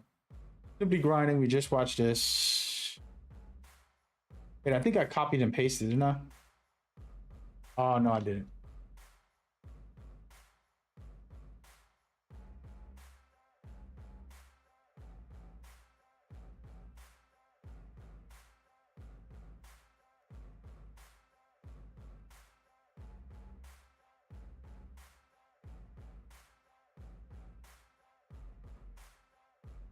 I'm gonna copy and paste this and just use it as my template from now on. Too much work, guys. All right, so there it is. So Simply Grinding, incredible. We're gonna go to shoot. This is his first time showing up. He's always been a funny guy and very consistent with his content. And I never watched his long form content. I don't even know. Just get ready to inbound. His name is Shoot Every Pop on here. I believe that's not his name on TikTok. Yeah, actually, Shoot Every Top. Shoot Every Top. Hey. Everybody who plays with Square, we are back, baby. All right, Yo, what's up with that camera, bro? Yo, Like, we back from 2K27 Community Day. Look, guys, first off, I want to give a shout out to 2K. Thank y'all for having me. It is my very first community day that I've been to, and I heard it was the best one yet. The best event. Yeah, everybody was friendly. Like the whole staff, bro. Everybody was super nice to me, and yeah, W in my books. All right, with that being said, let's get straight to business. Let's talk about how I feel about this game, my honest opinion after playing Play Now, Rucker Park, and my team. I'm gonna tell y'all what I liked and disliked about this game. Hopefully 2K watches this, and as I said before, we played like a demo version, so I'm pretty sure some of these things can get tweaked. So yeah, my opinion, it's not set in stone. Some of these things can be buffed, some of these things can be nerfed. So yeah, let's just go into it thinking, okay, this is what we looking forward to. This so guy after pretty much playing this plays game this for all like the time, 9 so he's hours, somebody I good am to gonna get say feedback I from. do like the way it feels. I do like it, and it does feel promising. But first, let's talk about some of the biggest issues in 2K26. Then we can go off of that and go straight into 2K27. All right. So Oh, wait, the biggest issue with team also. 26 was the rhythm shooting and the defense. Those were the main issues that people had. All right. And the way this is looking, I am liking the defense, okay? I am liking the defense. Hands up defense is really a thing. They also added some crazy contests in the paint. I was playing with Wimby and I was getting like hands up contests. Yeah, the paint ain't sweet. I'm telling you, the paint ain't sweet. If you got a good player like Wimby or a defensive center, you gonna get stops in the paint. Now, when it comes to rhythm shooting, rhythm, tempo, whatever you want to call it, I'm gonna say this, bro. We are back, all right? Everybody who plays with Square, we are back, baby. All right, we are back. All right, so this is what I did, okay? I was playing Play Now. I was going straight to rhythm shooting because rhythm shooting was so OP in 2K26. I'm like, let me try rhythm shooting because that might be OP in this game. I ain't gonna lie, man. I was bricking. I was making a brick house with a lot of these shots that I couldn't hit with rhythm. I couldn't hit with rhythm at all. Like, y'all know me, bro. I played the game non-stop, the beginning so I and the pretty end much figure out altogether. shooting. That's like the first thing I figure out what to do on this game. Like, that's the first thing I do on any 2K. I figure out how to shoot the ball. That's what I figure out first, how to shoot the ball, how to green, and then dribbling comes next, defense comes next, like all that comes after. But I focused on shooting the ball, okay? That's my name for a reason, okay? But yeah, whenever I was using rhythm, it was Hey just man, I'm a so, blind shooter at heart. like, I don't know, I couldn't hit nothing, bro. I couldn't just hit nothing, recently but for when I this used year. Square, it was It's like, just you know so what, I'll join the much club. more consistent. So like, But it really wasn't me. I mean, last year I didn't do it I just felt better for more than 2 weeks. Yeah, tempo has made me a little like yeah, it was easy to green, but the reaction time you get with Square is just so much better, and I'm just glad that it's like we're back, bro. I feel like we're back with Square. And then even at like, we played the game, right? We played the game. Hash course. and we tested it out and stuff. Yeah, I know it's a demo and stuff, but we tested the game out, and then after all this, Mike Wayne starts tweeting stuff like, look, he said this: the shot button and rhythm shooting have identical green window sizes, but for rhythm shooting, your accuracy is matching the tempo, which is more difficult to do this year compared to last year. Can make your green window size expand or shrink significantly on your base size. So, y'all heard that right? Tempo, it's more difficult to do this year. So, I didn't even know this. All right, I was just me, myself, playing the game by myself, figuring it out. You know, like I'm saying before, bro, I was no dipping. I was trying to figure out how to shoot first. That's like my main thing. We don't want RNG back. We don't want none of that crazy stuff. Yeah, it just felt so much better. And then when I was asking other creators, like, what are you using? Oh, I'm using Square. Square is better. So it wasn't just a me thing. Other creators were Square like is feeling back. the same Let's way. go. They were feeling like Square is just so much better, or probably they're just more used to Square, and it just felt more consistent. There's a lot of elite Yeah, players use that's what Square I like. anyways. I also like the takeover system. Like the takeover system, as y'all see with Curry You're or gonna say everything SGA that the that I'm other guy playing said. with right now. The takeover is split into different categories, right? It's split into different categories. I And you used to sit in can't those like spaces I did. say get And like hours. do like 5 assists, 10 assists to get your takeover to like make your dunking better, if that makes sense. And So always in the spaces now. say you want your takeover right because you have The real one. a lot of dunking on your takeover. You can't do that no more. Whatever. I'm gonna skip ahead for a second. I just dribble to get open. Some of y'all that be dribbling to show off and stuff, y'all gonna have fun on this game. All right, I'm gonna tell y'all right now. My dribbler's gonna have fun. My shooter's gonna have fun.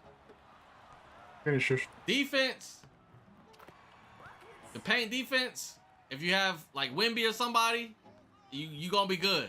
But other than that, hopefully y'all enjoyed this video. If y'all made it to the end of this video, Shout out to him, type bro. in Let me go in. GOAT gang and in hit the him chat. All right, type in GOAT in the chat. That is Shoot Every Talk. He mostly be on TikTok and all that. I'm not really on TikTok at all.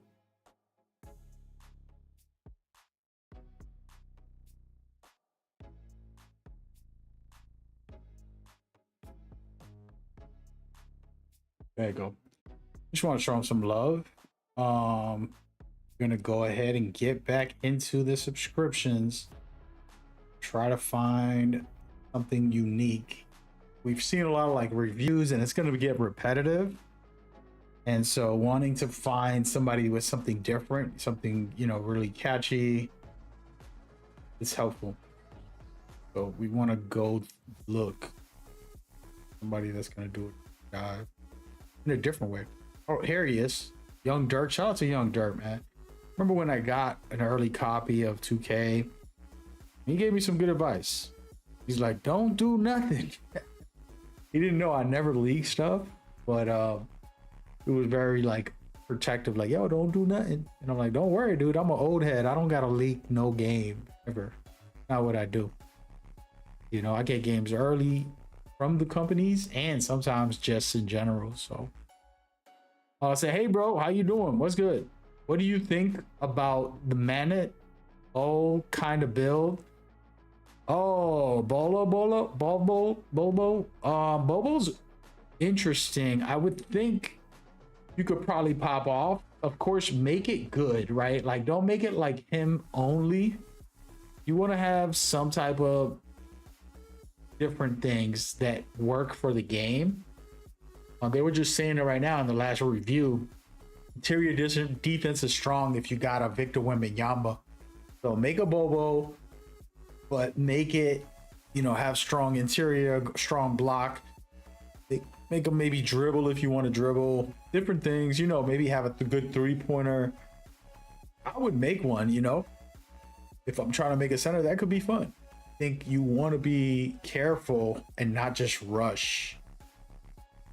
Take a day if you have to, right? Just play other things, play offline, play on a 66 overall and just kind of test some things. Do not get in the game, just make a quick build and automatically spend VC on it.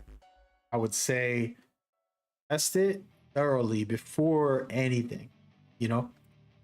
Let's listen to Young Dirt. He's We one are of the back best with the first dribbling breakdown on presentators as NBA well. 2K27. I'm going to go over everything that you need to know about dribbling, which Man, heights he's can doing a speed full boost, dribble which back? heights are Oh, best man. for dribbling, how the dribbling feels. Is it slow? Is it clunky? Is it smooth? How does it feel compared to That's NBA his opinion 2K26? also. And I'm going to give you some of the best dribble animations that I have found so far and everything else that you need to know. But important, tomorrow I am dropping my full dribble tutorial and full dribble breakdown with my custom SIGs in the My okay. Court. He already got a custom so SIGs because video. of the embargo, I can only show clips from the 2KU. But tomorrow, I'm going to release me dribbling in the My Court high with interior, my high custom block, and some SIGs. good You guys spot can ups. That's really always a good see center. How you move and Some groove rebounds is on always NBA helpful too, dude. 2K27. So make sure you are subscribed with your noties on so you don't miss that video. And another thing before we get into it, the footage that you're seeing in this video is actually from Choppa. He is a very good dribbler, so do not worry about that. I'll leave his link in the description. And the Shout out reason to why it's Chopper. his footage is because your boy Young Dirk, when he was dribbling in Learn 2K at Community Day, forgot to hit the record button. So I would really like to Damn. apologize for not having the exact footage to match with what I'm talking about with certain things in this video. I am very, very truly sorry, and I feel really bad, and I feel like an idiot, so please just bear with me and listen to the breakdown with this I need dribble to hit footage Chopper on up, the screen. 'cause he First things blessed. first, let me say this dribbling good kid. is unique. Like, I feel like it's kind of like 26, but it's not in a certain sense. So I'm going to try to explain everything as best as I can, starting with the speed boosting. So the small guards were moving, okay? The small guards were speed boosting just fine, and they were getting to their spots. They could quick stop, blah, blah, blah. But the big guards, I'm a little concerned. The big guards were not bursting how they were on 26. They only were in like specific angles. Like on 26, you can get a good speed boost animation out of, out of whatever animation you want on a big guard, right? But on 27, and keep in mind, we tried out every dribble style. You could only get it out of specific angles and specific animations. It was very interesting. I wish I could show you guys the footage from the video tomorrow to better explain it. So stay tuned for that video tomorrow so you can see exactly what I'm talking about. But I'm gonna make a prediction, and I really hope I am wrong. But just off of the dribbling alone and the one day that I played the game and that everyone else played, it seems like the small guards, as of right now, are going to be better than the big guards. And I really, really, really hope I am wrong, because I am a big guard and I personally hate playing on small guards. But I'm still going to make a big guard as my first build, and I'm most likely going to be on a big guard all year, because they can still move, right? Like the big guards can still combo and SGA and KD go-to shot and crossover, no problem, right? It's just the initial speed boosting is a little right now, but if we can figure it out, I think the big guards are going to be the dominant height range again, because the rest of the dribbling, like I said, is really, really nice. But I just thought of this right now. I'm sorry I'm going all over the place, but this is good news. So I'm going to explain this from the small guards perspective first. And it's going to make a lot more sense when you guys see it in the dribble tutorial tomorrow. But with the small guards, you only get, now again, this is just from testing for a day. I could obviously be completely wrong. But what we found out was you got the super good speed boost animation when you did it out of your signature size up. Like the speed boosting out of that was way quicker than speed boosting out of your escape. So on the big guards, I wonder if you'll get a good speed boost animation like on 26 if you're running out of your signature size up instead. I'm definitely gonna have to test that out as soon as I get the game, because like I said, you don't use you had to be very specific on your timing and your angles on a big guard to get a good speed boost animation. Like it was super, super inconsistent, which is gonna bring me to my next point, which is the overall flow of dribbling on 2K27. And this is kind of hard to explain without actually getting your hands on the game, but the dribbling is clunky and choppy, but smooth at the same time if you dribble properly. What do I mean by that?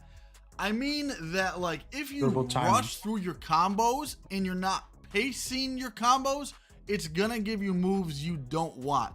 So I feel like, in my opinion, again, I only played the game for a day. Precise timing. You're going to have to pace your thumb when you're dribbling and not rush through your combos, or you're going to get moves and animations like a and fighting bursts game that combo. you do not want. So but on anyways, a positive note, let's get some probably do it better positivity now. in here. If you can combo correctly and pace yourself correctly, you guys will see tomorrow that you can dribble really, really nice. And the combos and dribbling on this game are going to be very, very smooth. Elite dribblers are going to love the amount of combos and chains that you can put together on this game. I mean, bro, you have so many different dribble animations to put on this year. Like, it is very overwhelming. The amount of different SIGs that you can put on, bro, it's just crazy. And I already know, like, a week or two into the game, the combos that I'm going to see on YouTube and Twitter and TikTok, whatever, are going to be absolutely cracked.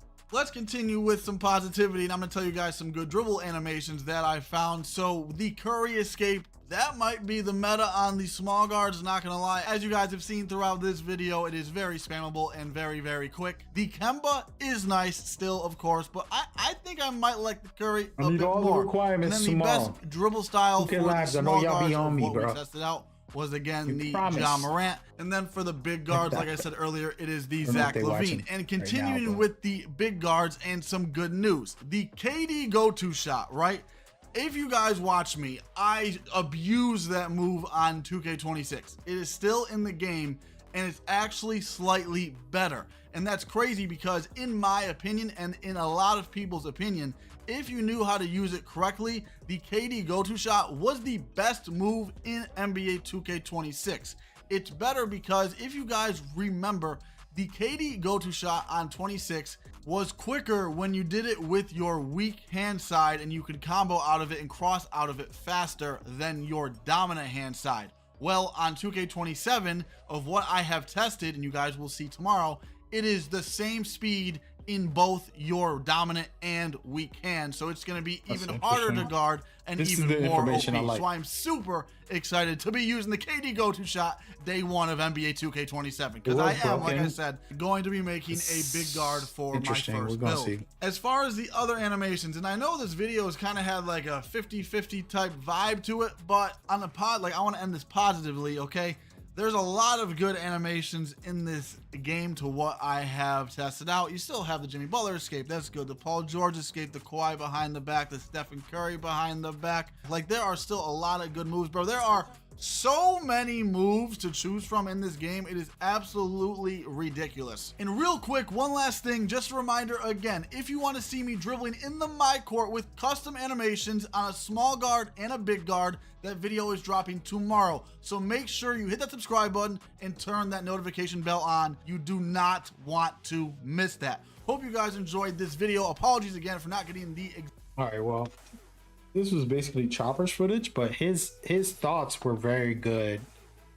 And I'm gonna go ahead and leave my copy paste. Hopefully YouTube doesn't get mad at that. Shout out to Dirk, very, very good content creator. Always been a good guy to me. Nice guy. Very nice, very nice. All right, so who else went? We got Double H. I'm gonna go into the subscription because it just makes it easier to look at the video. But there's probably a lot of great videos, guys. The issue is different variety. We're here watching, right? We want to be here all day. I'm not gonna do that because there's 1,000 videos. But trying to find the best dribble, best dunking. Like, for example, this is one we haven't talked about yet. Like a full slashing. Laker fan, always massive with this. This is his number one go-to. As it's about time of today's video, we have he literally makes builds. By the way, let's go and look at his channel for a second. Called Laker Fan. That's it on YouTube. He makes builds with 0 shooting just to slash the whole game. So he's a guy you can trust in the finishing. I try to explain this to people. There's certain creators that are really good at one specific thing, and that's what you go to them for, right? If you're looking for dribble, like spam stuff, or you're looking for competitive dribble, which is totally different things. Goofy dribbling, you know, ISO fun stuff that you see, always fun, but it isn't effective in a competitive setting on a 5v5. So that's a whole nother level. And the same thing with finishing or shooting. There's always different tiers. It's not that one person is better than the other. There's layers to it. And that's what makes basketball great and makes 2K great, is that they have so many variety. But anyways, Lakers is a pure slasher. So this could be interesting. Dunk meter test of NBA 2K27. Now, I'm starting you guys off with some clips of these elite dunkers going at elite rim protectors, because let me tell you, you're gonna see in the rest of the video, this dunking is out of this world. It's unbelievable. However, I do want to show you that there is balance to this at the beginning of this, because I'm sure you're gonna see in a lot of other people's videos dunks popping off, because a lot of the community day was smalls versus smalls. It was going to be people with high dunk ratings like Ja Morant going at someone like Anthony Edwards, where it's going to be a lot of, in the paint collisions like this, where you have people with really bad interior defense being dunked on. So first and foremost, what I really want to say about the dunking is that I am ecstatic that something like this is a thing. Truly, we've gone multiple years in the past, I would say 3, at least 2 of them, if not all 3 of them over the last 3 years. All the way back to 2K24, have been a world where you as a small guard are safe from being contact dunked on as long as you're standing in the somewhat right spot. But nowadays, even if that's the case, if you don't have good interior defense, you are getting dunked on in 2K27. And I wanted to start off with those first 2 clips because it just so happens to be how the gameplay kind of set up, but also that I really wanted to show people like Donovan Clingan, who's like a really tall 7'2", 7'1" big. Same with Rudy Gobert, 7'1", obviously like the best rim protector in the league, other than maybe Wemby, But Gobert is low key just built for rim protection, and that's about it. But long story short, you'll see more and more, clips of Ja Morant trying to go at Rudy Gobert, and it never ever works, bro. It truly just never works. So I will continue to get into the gameplay and stuff like that. But what I do want to show you guys real quick is I have a bullet point list right here that I want to go over just to give you a guide for what you're going to see in today's video. Not to mention, big shout out to D-Man for teaming up with me on this. Truly one of the best slashers in this community, and I really wanted to reach out to him for an idea like this, where we would pair up together and just go head to head, basically. So at this community day, me and him are just going at it. He's using the T-Wolves, I'm using the Trailblazers. But as you will see in this as well, we're going to use multiple different teams, multiple different players. We're going to have stuff like LeBron and Zion going at it later. We have also 2 Giannis's, so we can test basically how good is, like, Giannis as a slasher versus like the top level of defense you get out of Giannis as well, which is very, very respectable for that matter too. We have Wemby of standing dunk tests against himself as well. But yeah, Giannis with the Euro spin hop gathers and stuff like that, trying to get some vibe checks on that. But to start us off, it basically goes in this order. It's not going to be direct like that. I obviously don't have timestamps or anything like that either. It's a little bit more scattered, but as a generality, this is probably how you're going to see this video develop. Working out the kinks a little bit, trying to learn how to set up our test as well as possible. Just make sure that we're actually getting like clean dunk on each other. Hey, what's going on, y'all? Y'all probably wondering what the heck am I doing? I'm watching this. Like, too far into the rim, in the dead zone, if you will. For NBA like as a recovering defender, where you're like trying to move forward and take position, if you will, to like cut them off as a dunker. And then also multiple different reps of like takeover, for instance, different varying levels of obviously paint defense capability. You will see a lot of us going like guard for guard, where we're going like, Ja and Edwards, like going head to head, basically with dunking on each other. This is like, bro, just put it in the timestamps. Getting better interior defending players. I gotta listen to you explain what you're gonna watch. As you can see, takeover going crazy at some point. He's gonna pop off for D-Man getting the takeover to light up with Anthony Edwards. Retention. Guard versus mediocre bigs. So that. I do think that the meter dunk is looking quite overpowered. Do I think that's, I mean, it might be, maybe they need to tone it down a little bit, but you won't hear me vouching for that. I mean, obviously I'm biased, but as you can see, like, we got Denny right there trying to defend Anthony. That was an awesome read. Who was that? It's smaller than a lot of the previous ones have been showcasing, and Denny's like a taller wing as well, but like not nearly as bad of an interior defender as someone like Ja Morant or Anthony Edwards would be. Now, the interactions that I'm getting out of this is that vertical and stuff like that is not gonna matter as far as like so easy. Defense. Obviously, something that Ja they're standing under this. They should be right in front of the restricted line. The ability to jump with the person that you're actually I don't know why they're doing it under. It would appear to me that obviously block rating and should be right in front of it. That's the best defense you can do in the game. I do want to mention this. Me and D-Man kind of both agree on this one. slashing takeover. I think it was called airspace. Yeah, I believe that's definitely what it was. Airspace. I'm not gonna lie to you guys. This might have to get nerfed. That is insane. Yeah, but they're under the rim, full on into in the restricted area. That's not a good. It was the dude that used to play with You the have to Spurs. be He's like a taller wing, if you will, outside of the restricted area to get a good not like contest on great contact defender or dunks. anything like that. But Somebody still slashing in, respectable. just Once kind again, of nothing too hold the crazy ground a right little. Right here, you can see Gobert slides over completely. that's a good just takes me out defense of the right meter there. dunk right there. It's not just completely brain dead broken or anything like that. And like I said, you put rim protectors near this. It is very, very glaring. Now you will see these are the free throws that I'm talking about right here. I should be taking notes, but I'm gonna just take mental notes. Oh, and my bad. I don't know if I mentioned all of these I am videos using the Trailblazers. because I'm gonna do a D-Man's deep using dive the breakdown T-Wolves. on them. Sorry, that might have made for a little bit less of a good watch right there. But anyway, you can see we're trying to get this set up. Oh, it's Soshan. That's his name. Yeah, obviously. But as you can see, slash takeover. Airspace, holy Yeah, they need to be moly, in front. See how he's inside the restricted area for defense? You don't want to do that. You want to be in front of the line. I'm not or trying not, to you're getting vouch for dunked the on meter anyways. dunk 2K26, itself being too good, any 2K. But holy, I think the takeover might be. But I don't know. I mean, it's hard to say. Once again, like, you know, rim protector slides over, completely takes me out of the dunk in general. Actually, it's a charge? If that matter. Oh yeah, he was under right there. But yeah, anytime that I was near Gobert, shout I out was to not D-Man able to helping him dunk the with this ball, because let you alone can't even, do like, this with get the into AI. the dunk. Hardly. Very And helpful. I couldn't even see what the meters were looking like on him because that was a good truly, one. like I'm saying, was getting ripped out of the meter dunks That more one's often than better. not. So again, I'm gonna harp on this a lot in today's video, so I hope you guys kind of understand that. But obviously, you know, we're gonna be showcasing that the level of interior defense, and this is like a side point of the video too, is that like we're kind of highlighting interior defense in this video too. You're gonna see Kyle Anderson slide over right here once again. I know like you guys might not be super tapped in. I mean, like I said, If they're in front of the line, you're good.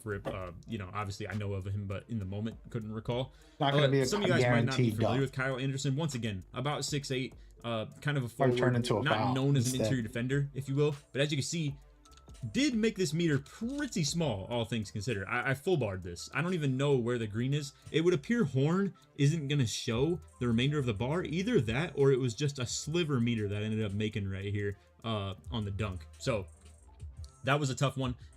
Definitely tiny meter though, regardless, one way or another. It was extremely hard to make right there. And that is only Kyle Anderson. It's not like that's Rudy Gobert. So there will be mixtures of what you're going to see in this video right here. I definitely should have been starting to bring more like good interior defenders in here once D-Man got takeover with Anthony Edwards. We're very apparent at this point that like clearly we're going to be getting dunked on every single time Edwards is driving at us with takeover.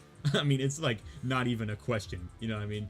I'm not quite sure what we were getting at right here either. I do green the layup right there, however, did get fouled. I'm gonna just skip the free throws at this point. And once again, I probably should be starting to just bring being under the better rim defenders is into a the mix. But at this bad point, player, so I don't like their testing on D-Man while he's driving. You have to meet him be a little in bit further front out of on the that rim. line. I You am can't getting always be in suctioned front of it, into but some a of these good meter dunks 100%. Like a lot of these I'm still trying to move interior forward, and the defense is animation gonna is more so just be in kind of front. taking me out of it. Yeah, like they're there you right can on the see, line, a little bit I would under. like to think Edwards was able to Not good defend enough. You gotta a just be little right bit in front of decent it on and this then drive let right them here. dunk on you and Obviously, see. the meter wasn't huge, and D-Man's feet See, that are one's better. quite a bit like on This is the on time the you can circle, see. if you will.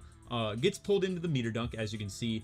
But yeah, I mean, that was Small- definitely missable, small if we're meter. being completely honest. It Green is window. obviously, like, I would like to think, and I'm not here to toot my own horn or like I will toot D-Man's horn as well, but I'd like to think the two of us are really, really good slashers, all things considered, you know. I mean, and wowza, look at the animation right there, the crowd's head topping and stuff too. I need them in front of the line. Yeah, I wish I could have definitely been there to think teach of them all the this. people I wanted to ask, it Stay was in going to be front of the D-Man. line. I know of him to be a really, really good slasher. And I mean, Right we've there, talked yeah. about stuff in the past, He's so you know, shared our under. information or like, you know, thoughts on We're sure gonna get animations, those stuff like dunks that. every So, time. again, shout out to him. Check out his channel for sure if you're into the slasher stuff, which a lot of you guys who are watching my channel are, I would assume. I don't see one inside. Anyway, let's start above. getting Oh, wow, things he took ramped a up a shot. little bit here, though. We've been looking at these two for quite a bit. I do want to still keep things moving a little bit in the video. So this will be, I believe, our last dunk with Ja anyway. You're gonna see we try and get it set up with Trey Lyles and double teamed on the dunk Damn. right there, and we're able to kind Now of slide that's through, crazy. get the backpack animation. You guys are familiar with that. He slipped through Obviously, both and if still you've been got a playing dunk 2K off. for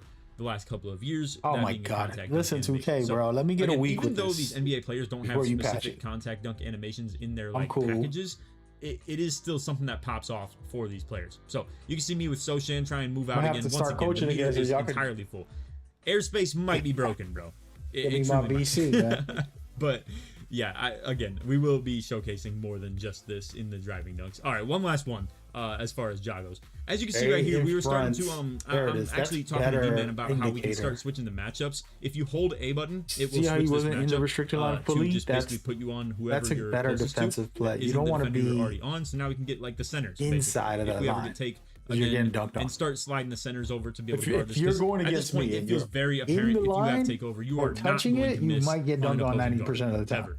Now, I want to warn you guys about that for the sake of ones. If you play 1v1, and actually we are getting some Gobert takes right here, so I'm gonna actually leave us with the John. This is the real test. If you guys are playing 1v1, highly recommend. That's a good shot. That was the best one. They got to replay that. It's position-based matchmaking. He's in you're gonna front. think you're all This is safe the right and way to whatnot with your stand. 25 interior Stay in guard front, on the one and you score. actually But if another guard comes out there with dunk and you have the 25 them out of it. interior That's D, the you are secret. I've going to taught get this in babied my in this game. videos I know a lot of you already guys, into the and players. I know it's gonna sound a little hostile, I never taught a lot of you guys in this game, Laker fans, so. very recently in these last couple of years, have been kind of bailed out by the fact that like you can get away with this 25 interior D nonsense against slashers that are like literally 99 driving dunk builds, and it's undoable. It's impossible to be able to even dunk on you as a 5'7". Not that anybody plays on that, but like truly, if you were a 5'9" guard with 25 interior D, 25 block, you could literally defend this type of stuff right here. But as you can see, Gobert is sending this stuff back 24/7. Like I couldn't get it on the last one, couldn't get it on that one. Boom, Edwards in transition though on Holiday. As you can see, like once again, smaller guards trying to defend these dunks, it's not looking good. So a lot of it is going to be, can you cut them off before they can even get down into the paint?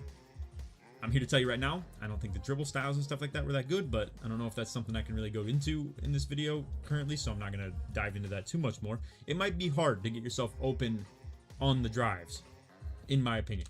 I'll just leave it at that. But getting to the hoop, though, if someone like Drew Holiday, I mean, he was AI controlled for the most part, obviously right there, right? But someone like Drew Holiday is really good at cutting things off. So yes, he's not going to be doing a great job at defending the paint itself, but we'll be doing a great job at actually doing, like, you know, the cutoffs and stuff like that. So as you can see right here, we were on Superstar. I just changed it to Rookie right here. And then we're going to load back in with those exact same teams. And I'm going to show you guys what it looks like now. I actually don't want to make any cuts because I do want you guys to be able to see the difficulty. You can go to Hall of Fame, bro. So I ended up speeding it up right here. As you can see, boom, we're going to just get I want to listen to the whole video, but not on Rookie, the man. Blazers and T-Wolves. Or at least I thought I was speeding this up in the edits that I made. But doing in this video truly was on Superstar, except for that small little segment right there of just proving the difference of playing on Rookie. You know what I mean? So now here we go. Superstar is more or less where you go to like the rag. This time I think we're gonna load up with the we're loading Superstar, up with between Superstar and Hall of Fame for like the competitive modes. I figured this was going to be pretty equal footing as far as slashers go. Big deal. We have like, you know, Zion at like 6'6", but like, you know, a pretty good slasher, all things considered, with like really good dunk ratings and, you know, like badges and all that.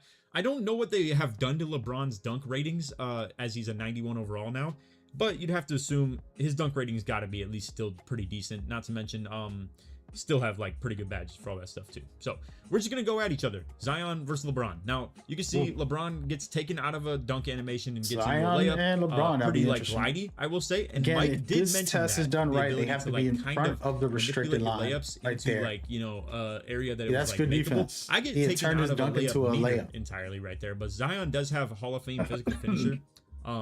You're gonna see these guys bruisers lighting up a lot. Like, look at that. Both of them. Bruiser is lighting up in these like contact animations. So I don't know if that means Bruiser is going to help you in terms of like paint defense or not either, but it would appear it's going to help you in terms of paint offense as well, or at least like fatigue the defender or like, you know, offensive player, whatever the case may be. So anyway, let's run a replay on that one with Zion, because as you can see, this is like more of a respectable meter where, like, again, you know, this is on LeBron, a pretty respectable interior defender, but not amazing. Whereas Zion is like an amazing finisher, but like, you know, obviously, I guess you could give favor of the height advantage to LeBron by like 2 inches. But anyway, point being, you can see I barely make the meter right there. It was a little bit of a bounce back, but, you know, it was still pretty makeable, all things considered. We did not play on Hall of Fame. All of the footage you're seeing right here is on Superstar. I would have liked to consider doing that, but it was very limited time, fellas. And I still wanted to get to a lot of the stuff that we're doing for the builder tomorrow as well. So I will say though, this is a very, very thorough, detailed video on the dunking. You actually can see in this one too, DeAndre Jordan, albeit I don't think he's the rim I protector. know y'all he might be used to bored of by this, any but means, this is tests that I he do does slide in down out of the game, corner right here. You and can then kind I of see like report it to the Embiid is like leagues, spotted up in like short corner players, right here, all and, this stuff. DeAndre Jordan. And I don't kinda have to do slides that down. this year. This So I'm made just no getting to impact on watch the it. dunk, I will say. Somebody Now, else. he was a little bit late, if we're being completely Fast honest. forwarding But all the what I was hard seeing from a work lot of, of this like, is that rotating defenders are 20 not hours nearly of as dunking like on you know people every impactful as play. they may have been in like some Even if I previous don't years. got a good To play, be like, fair, you know, rotating defenders were practicing. really I don't know if bad y'all in been on my 26 streams where and I'll just 24 though, where we like dunk on these blinders guys dunks were a lot for more almost the whole game. of I'll the, dunk of on the them. focus. My point in Just to today's test. video is showing you I'm not guys that doing like that no more. posterizers are back. For now, I'm not doing Slashers are back. Like the real deal, like driving dunk, contact dunk, yam on your head. It is truly a thing again. And I know, like I said, there's gonna be a lot of people that don't like that about the game. They're gonna call it like brain dead and like, you know, just like playing through the RNG and stuff like that. I mean, as you can see, I actually missed like a pretty respectable one for that matter right there too. But I think just give it some time to breathe is kind of my take on it, but I do understand people's concern for it. You know what I mean? I will say, I think it'd be kind of fun to see a player base actually have to adapt to a play style like this of it being in the game and actually approach things in an aspect where you need a rim protector on your team if you're playing fives. You need a rim protector on your team if you're playing even threes. I truly do think that could be kind of fun. And listen, it might ruin the environment for twos quite a bit, if I'm being completely honest. Like, twos, small guards, I don't think you're gonna have fun in this game because, like, truth be told, if you can't guard the big, and then if a guard has high driving dunk, where are you going to guard? So I think you either need to really focus into interior defense and block both. And like, you know, Joe's posted build videos like that in the past, and I've also vouched for stuff like this too. Block rating is just good in general to have on your guard because it can give you good jump contest animations. If you like, you know, hold your Y button or you know, press your Y button, trying to defend someone on the perimeter, giving you like better jump animations. But truly, you're gonna need it for like paint defense in this game if all things stay the same. Like I said, enough people could complain about it to where it ends up making waves. You can see though, this slash takeover stuff is unbelievable. If anything gets nerfed, it really probably should be this. Because, I mean, look at Zion, bro. He just puts LeBron into this, like, you know, the windmill body animation. The whole meter is green. I don't know that that should really be the case, if we're being completely honest. But to be fair, it's takeover. I don't know how effective sharp takeover is. I don't know how effective lock takeover is. I don't know how effective glass takeover is. So like, all I can really see is just that like that seems kind of insane, but I don't even know how easy takeover is to activate either, to be real with you guys. I didn't get like really great like study on stuff like that. I was looking at a lot of builder and a lot of the slashing test stuff that we were doing right here. We spent like a whole hour doing this. I cut it down to about 40. The important footage for you guys is gonna be like only about 25 minutes. If you want to see the stuff at the end of like the standing dunks, the basic dunkers like Luka and Halliburton going at each other and stuff like that, feel free to. If you want to see, you know, the gather dunks that we were doing with LeBron, or not LeBron, but Giannis as well, you can feel free to. But a lot of this stuff, I just wanted you guys to be able to see contact dunks and like, you know, these situational things like this, for instance, right here as well.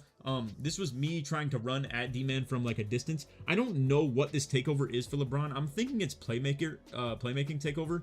It's definitely not slasher. I will say that much. But as you can see, I'm starting on the block, but trying to like run up to D-Man as he's going for the dunk right here. Meter is small early and then expands into a like respectable, makeable one. So right if you there. get the space, damn, and again, this could be crazy. I can't see the If you ratings get on the this. space, When you're you gonna hit be able to pause, all it yam would let you do is quit. You guys have seen it now at the end. If your animation ends with you with slash take, that's gonna be really hardcore, and it is dynamic. So I'm not mad at that. I'm kind of, you know, talking in circles here a little bit whenever it's the slashing takeover stuff. The devs might try to nerf it after people abuse it, but dunk animation right there. personally, I think that's again, great. The physical finisher lighting up, and obviously being able to just if you don't have good interior, get your big man in there. Meter, you know what I mean? Right Play some zone defense. By the way, one thing I ended up seeing is you can take off your meter visually guards for the dunks. You are still going to have your people timing and on though. make people miss in the paint. I don't all know game. if you get like a boost, like how jump shots get a boost or anything like that for having your meter off. I would assume. Gotta turn not. my mic up. But anyway, anyway, told me my we are mic gonna is move low. into this next segment of the gameplay. It's gonna be see. Brandon Miller How versus can I Paolo Banchero. make it louder? These are gonna be lesser dunkers, if you ask me. Like, you know, people that are still very good finishers, but not like on the levels of like Anthony Edwards or John Morant or anything like that. And as you can see, it's starting off with a lot of lays where like we're not really getting the contact dunk animations. However, that stuff Mike was talking about like contorting your body into like good layup animations and stuff. If you have a good layup rating, both these guys surely do, for that matter, like 100%. And I don't even know if it's to the level that a lot of slashers are gonna want to put their layup. But listen, fellas, we're in a brand new game. You can't just come at it from the same perspective of what we've seen over the last, like, I don't know what, like four years or so, 5 years or so. For all you know, this is a brand new game that truly you're gonna have to play entirely different, and maybe layup is important. And I think the problem, if we're being completely honest, with the community here, is that I think we have the opportunity to try and play the game in a much different way right here, where a lot of ratings that never have mattered in the most recent games, like, if we're completely honest, I don't know if people really care about the idea of posterizing on people's head as much. Like, in recent games, it's been all about just like get the dunk, be unblockable from either behind or the blinders. If someone's playing you too tight, you go for the dunk, and then the rotating defender can't, you know, get a block on you. He's gonna meter dunk you, and it's like a blinders effect. And then nobody really cares about blocking interior, but I've been coming out here with like garbage blocking interior on center builds for years now, and what does it matter? I mean, mashing's not good. Like, the close shots are bad. Driving layups don't really matter that much either. And then also, like, if you're gonna defend dunkers, like, bro, this right here, last year would have been a terrible long 100%. Every single time, this would have been a small meter. I'm driving right at a guy, and it's like, you know, it comes out a little bit outside the cylinder. This is a tiny meter every single time. But as you can see with takeover on right there as well, Brandon Miller only has silver poster. It is kind of insane. Like, I mean, easy way to shortcut all I've talked circles around this, like, videos that they make, the airspace. It is like ridiculous for sure, bro. And then Ben Caro, as you can see, I'm sitting in dead zone though. You guys got to understand too, some of this stuff, like, I'm literally right below the basket in that replay, as you can see. This is more so just getting some testing on stuff, giving it a couple of reps, letting us see some stuff play out. Once again though, slash take, crazy. I don't know. Some of this is more cinematic too. I'm just use your own player and like hover low, you know what I mean? Like, you're gonna see me kind of just back up, like, and, you know, let him drive in, and then I kind of like peel away. But the problem is peeling away too early sends like Walker Kessler into like but I will say, the way it looks right now, I think this game could be played quite a bit inside out. I love that personally. I mean, literally, this is me yesterday. Like, we literally did this a little bit over 24 hours ago, and I honestly can't believe it, because it's such a quick turnaround in terms of like, you know, going from community day to actually having the footage. I think if you're not far out enough, I think it's really gonna get you cooked. And not to mention too, you know, I mean, I don't know if I can say this or not, but truly, like, I guess you could see it through the Play Now stuff. Is I didn't get it through Play Now. You do got a 50-minute video, really you wildin', bro. well. So, all things considered, you know, if you're sitting low against a slasher, that's not exactly the way to go in this game.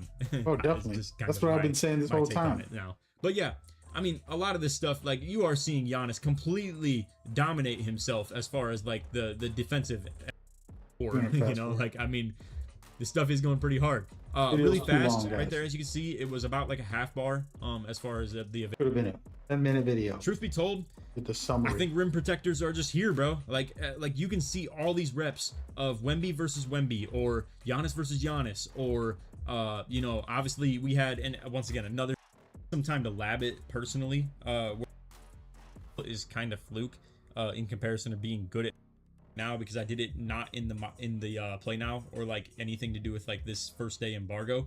So I'll have to wait until tomorrow at best, and I don't know, we got a lot of builds to show tomorrow too, so I'm not quite sure. But anyway, fellas, I think that's just about it for the video.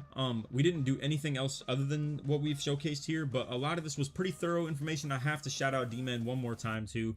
It was so clutch to get someone who's actually I've been watching a lot of people right now on the other end as well. Can't take up my whole day, brother. Honestly, you guys didn't even have to care who's who very much in this situation right now. And that's a good video, though. Two slashers that I respect him. Just shout out to Laker fans. So we got dribbling, we got dunking. We didn't get like a defensive expert yet. Let me refresh this real quick. A lot of people are still uploading and stuff. My first ever be a game ever. No, I love Boom, but not right now. Need defense, maybe. Look, this guy's live. I could go in there, but he's live streaming. That's not what I'm looking for. I want concise information. Defense, which we need a defensive expert on YouTube. Somebody that's like top tier. It's a true lockdown. They can give their opinions. Oh yeah, we got to do this. We finally got Kevin Cruz. He put out just a gameplay one. I didn't want to watch that of play now. This is him talking about step throughs. I said this is gonna be the meta. I'm guaranteeing it. Hopefully 2K doesn't patch it and we can enjoy it. I wouldn't want to say it. I want it to be broken, but I know it for a fact it's gonna be strong. All right, who do we got? It's like a good defender, guys. Where's Bowser? Bowser got a video. I'm gonna watch that. Nope, you don't got one yet. Hurry up! There he is right here. Come on, brother. Yeah, brother.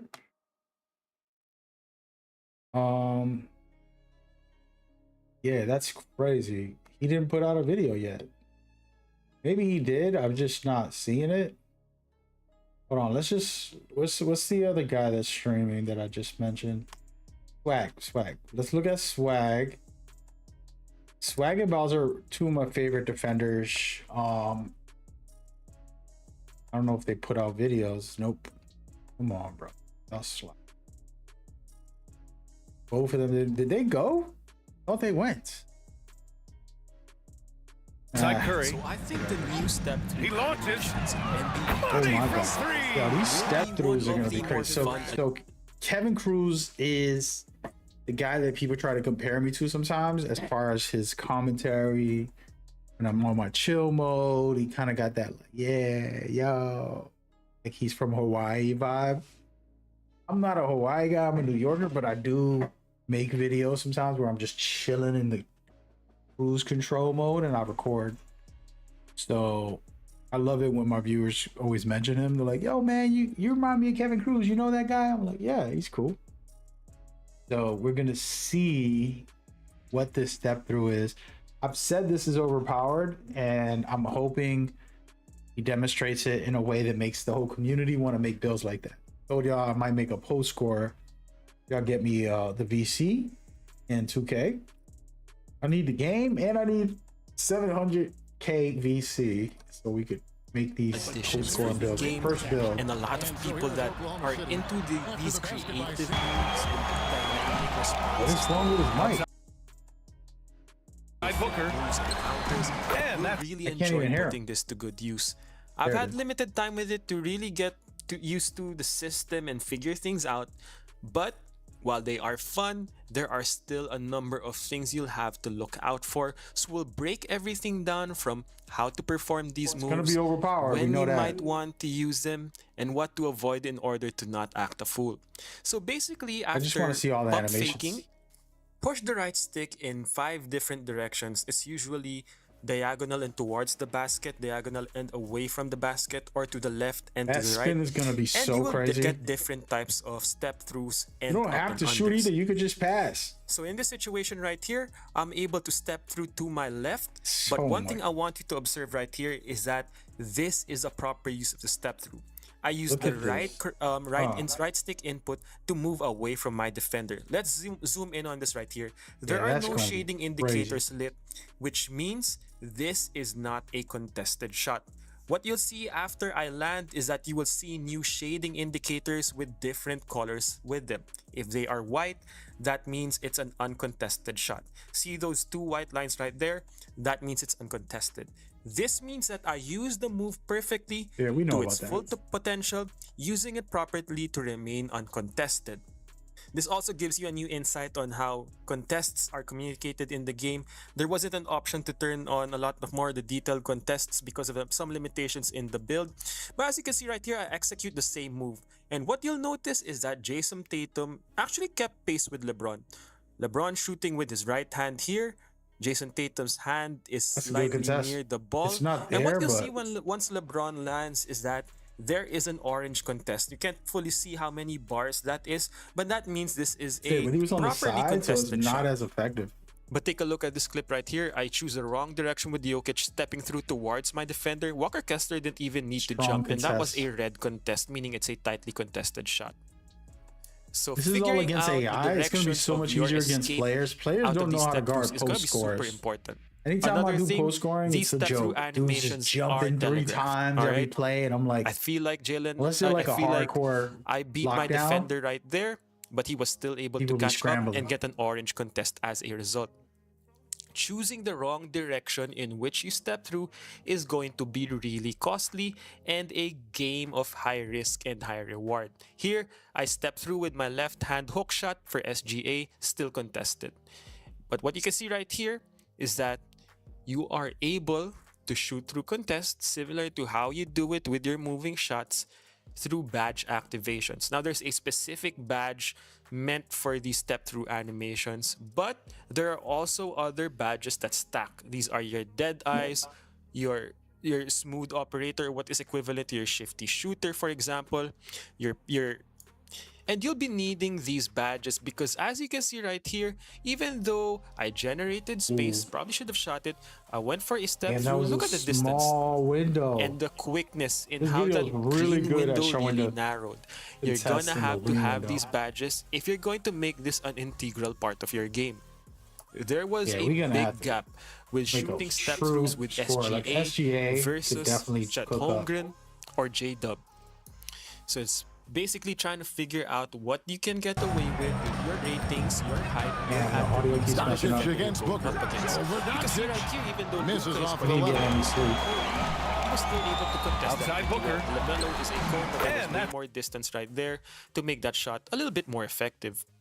The That great green thing about window's this system is that it allows for giant. movement and footwork that is more consistent than in previous years. So you know If about you're that open Kobe and you're gonna reverse get that spin type of right green into that window, fade. bro. These can Doing now the be eyes consistently closed, man. executed in NBA 2K27, unlike how they were sort of Look, this is more RNG and reasonable. The window was a little smaller. really on you that. had to Look at have it. a certain amount of luck in order to execute these.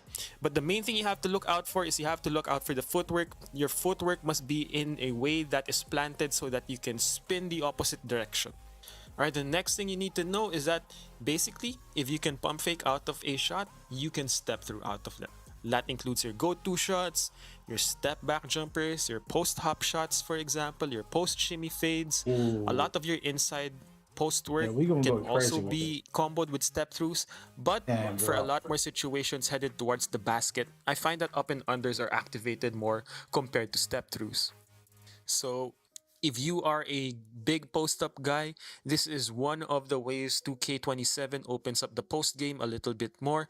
As you can see right here, there are new animations in the post game SGA as is well, but I think this is the overpowered. biggest improvement to the post game in terms of adding new mechanics.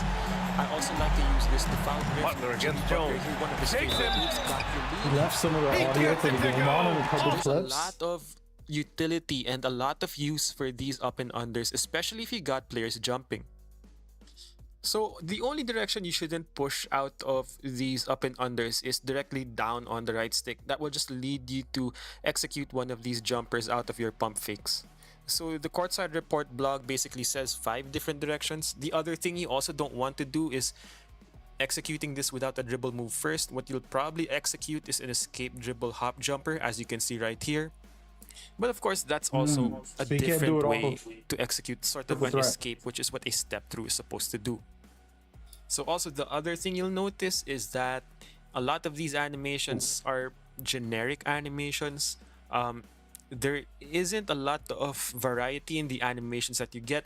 Bigs will get a certain set of step-through animations. Smalls will get their own set of step-through animations, and there's not a You lot got of that Dirk variation. Nowitzki. So I think they're generic packages overall as well. And if you are driving out of the post or headed towards the basket, for the most part, a lot of the moves that are activated are actually up and unders. You can get step throughs, but your footwork has to be I might in go a with the certain midi. way in I order might to go with the properly Kobe execute Jordan. them. So that's something you have to look I was out for, thinking right, of a when post scorer you're down executing low a lot too, of your but post combos. You might just go with midi But only. even for step throughs themselves, Don't use it all the they've time. also Just kinda gotten stay a on lot the of mid-range. animation Use refreshes. the three You'll in see the later midi. on there's sort of like these sweeping Long hook types of mid-ranges. step throughs that wasn't available in NBA 2K26. Doing the close shot and stuff. One of the you ways can't I do really that like when to you're playing combo the fives as use much. of up and unders is out of hop steps. You can That's one also thing do I play up and post unders scorers. moving backwards, as you Playing can see fives, right they don't here. give So you no there's sort of space. that They're like, yo, little give me the fading ball, give me the animation. ball. Luka It's likes like, to yo, use let this me- a give me lot a as second. well. So there's a lot of Watch my variety clips, and dude a just lot more running creativity that is into me, allowed by my the own system. teammates. So here's an example Well, of I'm posting J-Dub someone up. basically getting away Like, with an up what and are you under. doing? Even the defender Walk was there. away. Again, relatively low difficulty, but this is me with hands up contest right there against Dylan Harper. A good finisher will be able to really Them up still and finish unders, I against want to somebody see that if we doesn't can necessarily really have abuse it. the highest And interior close defense shots will out be there. crazy. So what you see right here are again a lot That of different hook. combinations of what these step throughs and up and unders can do. I like the sweeping hook from Nikola Jokic I like right the there. step in. This move right here from SGA was pretty sweet. But this one is actually my favorite. Hey, man, it's gonna be As you can fun. see right here, I combo his escape crossover launch into a Hopefully, breakdown nobody's dribble, mentioning it, into but a it reverse looks like spin, the hop into a jumpers and sweeping Euros hook. are stronger So this that's year the too. level of craft that is available in From what NBA I've 2K27. Comboing your hop gathers, making sure that footwork is primed for a spin and into a sweeping hook. Now, you Need can some also water. execute your step throughs for the 3-point line. I'm sure a lot of people will try to do this, and maybe in more casual difficulty game modes like the theater or the park, these are going to be a little bit more viable. I think in play now, it's going to be very difficult. 5v5 He modes maybe launches. so. But Money from you can also execute a step through out of a pass fake. I do a Oh fade my away out God, of a that pass three-pointer? fake step Nah, through bro. or step away. In this case, That's so that Steph disrespectful. Curry hits a fading three. Again, on all-star difficulty, but just to show you that it is actually possible All-Star's in too the easy. game. I mean, we've also seen Steph do wanna see this that on type of Hall of Fame. stuff, even shooting stuff like floaters from the 3-point line. So it's not outside the realm of possibility. You're just gonna need those badges, and so there you have it. Everything you need to know about step throughs. I think it's a fun addition to the game. Will people use it? I don't know. There's still a very big risk reward component out of it because they're not the fastest animations, but they're very fun. So if you want to put the time in, and I know guys like Black Cobra has basically been doing these types of moves consistently since I don't know 2K21, 22. He's gonna love this regardless of the speed, but for most casual users, it's something that you're gonna have to put a lot of time in to memorize the inputs that are needed, be familiar with the footwork needed for most animations, and basically to figure out what you can get away with in terms of shooting through contests, shooting through people basically. This new mechanic's interesting. So yeah, I think a fun addition to the game. I think All right, another that's it example of for 2K trying our to buddy bring more here. mechanics into the game, bringing it closer Shout to out to real life Kevin basketball. Cruz. I thought it was really Another fun. good clip. Some of I it like looked these a deep little bit studies. This is janky, the type of like stuff I have to these do Steph Curry in-game like side hop and steps right kind here of is teach also all very the slow. players So, and go through yeah, your mileage coaching may vary. them. I think this is going to be a fun addition to the game and something that will retired, continue baby. to get We better. retired. So hope you enjoyed the video. Let me know what you think in the comment section below. Retiring I'll see you in the comes next with a one. cost. Peace. All right, let's make sure we subscribe. I'm already subscribed. Like, comment, my little copy paste.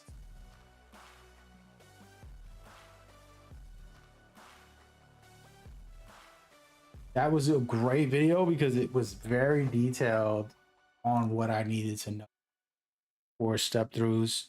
I watched all the animations. There's certain ones that are just super overpowered. Very easy to kind of figure out. What's up with these people not dropping videos right now?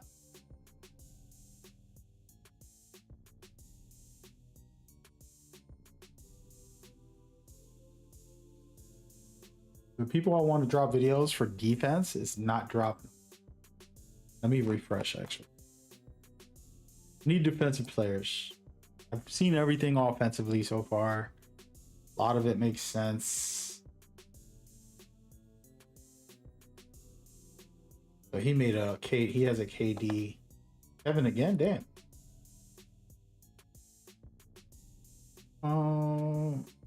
Not that other people can't play defense. It's that, like, I want a full defensive minded player that's like plays lockdown or the back end where we can talk about it.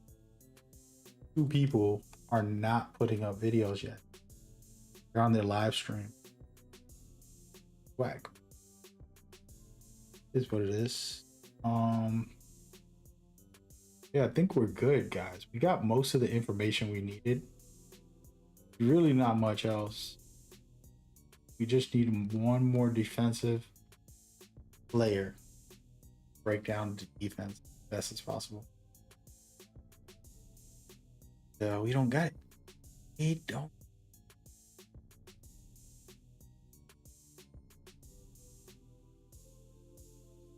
All right, so let's pick one more that's somewhat maybe defensive. Double H does good videos, but this is like these long, every detail videos, no defense. You can do Spam too. He's a great player. Not lockdown or anything. Either Spam or Double H. Choose. All right, so Spam says full breakdown of the gameplay. Let's see what he's doing. So he's using Play Now. He has categorized. H has a lot of dribble stuff.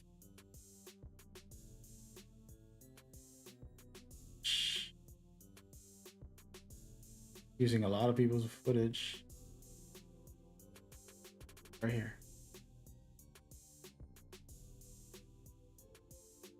All right, we got to watch both of them, I guess. Trying to stop 2K27 gameplay is here, and we're going to be showing and breaking down everything in today's video. From rhythm shooting and button shooting, to quick stops, to the new step-through animations, to full court greens, custom dribbling, everything about skill-wise as a player. Like, you literally just have to go out with the layup, and your player is going to adjust midair and get bigger green windows. So, yeah, especially if you have going to be a lethal option in 2K27, to say the least. Here we go.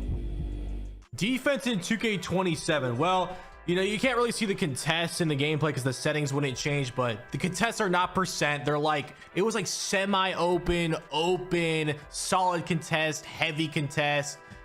That's basically what you would get, which I don't really like. I'd rather have percents to get more of an accurate thing. But yeah, picking up the ball, like the collisions they were talking about, if you have like a lower perimeter defense, you can make people like kind of pick up the ball. They'll lose it on bumps, and it's kind of weird. I don't know how I feel about it, and I feel like you can get bumpy on this 2K with a low perim. Like, there was people's mod players that had like a 60 perim that were getting pretty bumpy, and they didn't really have strength either. So I can't imagine with like Bruiser or something.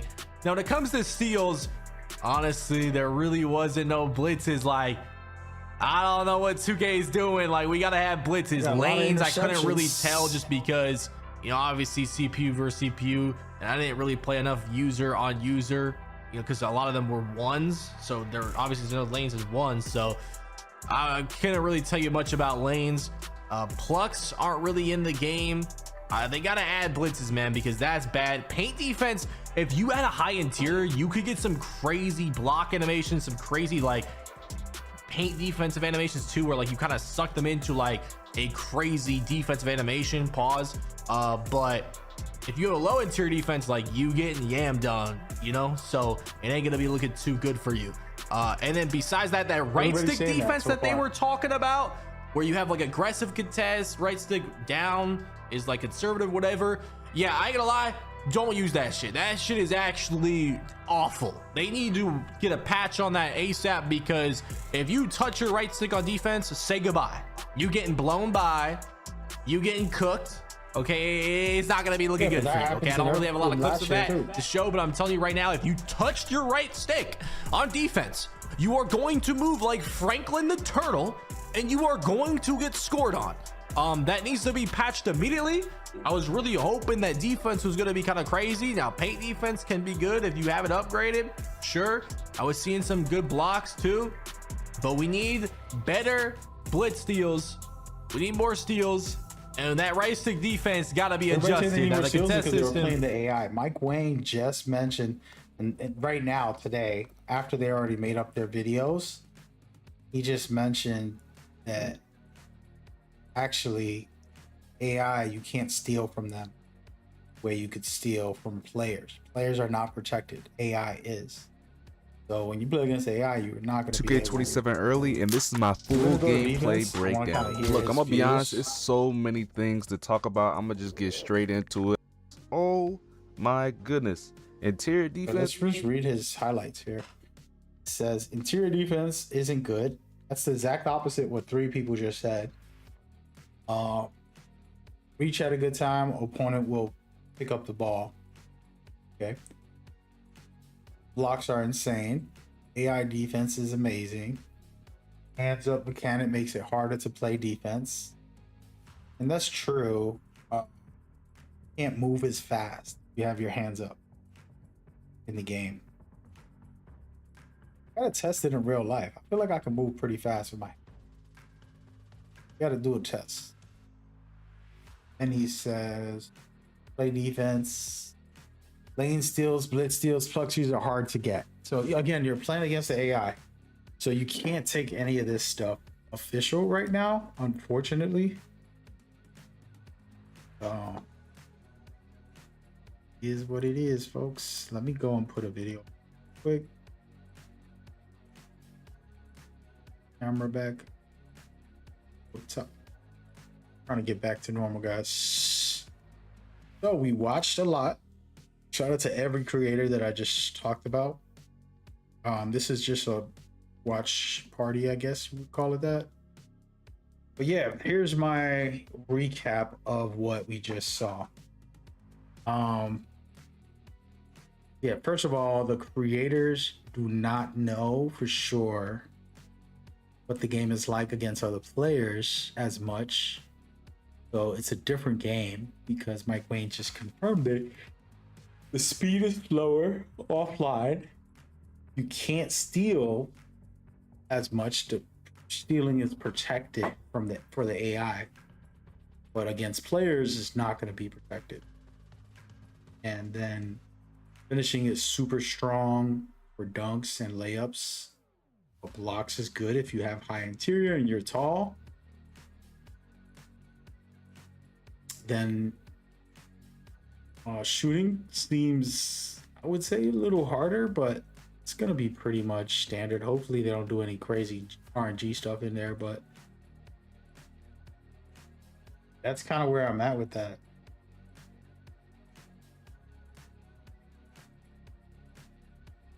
That's the key. That's the answer, in my opinion.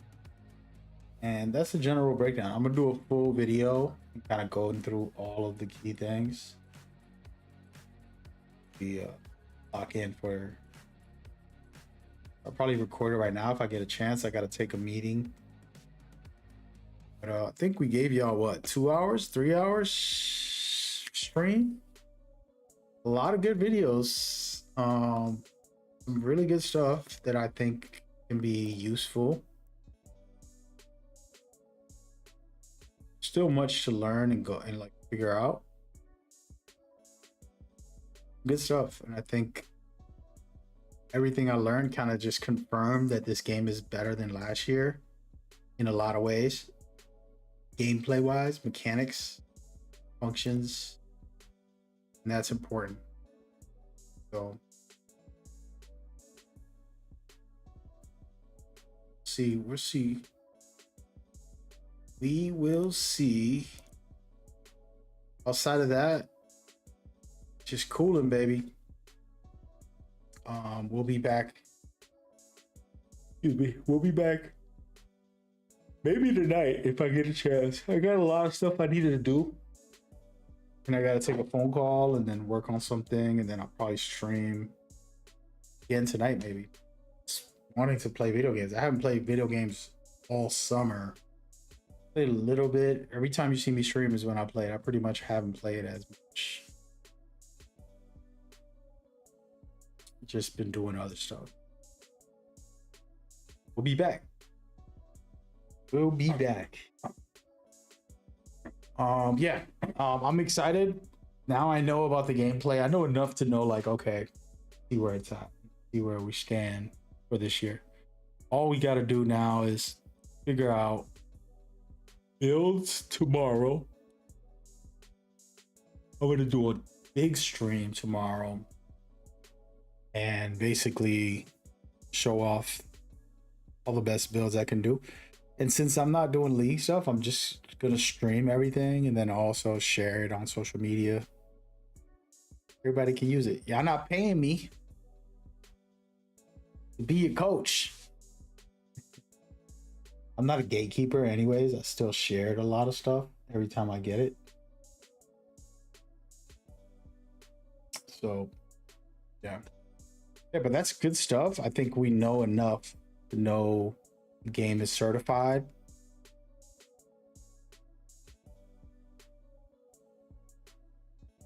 Really new good mechanics. Really new good mechanics as well. So I'm happy about that. That's what I'm happiest about. Some of the new stuff. All right, guys. I'll take care. Thank you so much for watching, whatever platform you on. Peace and love.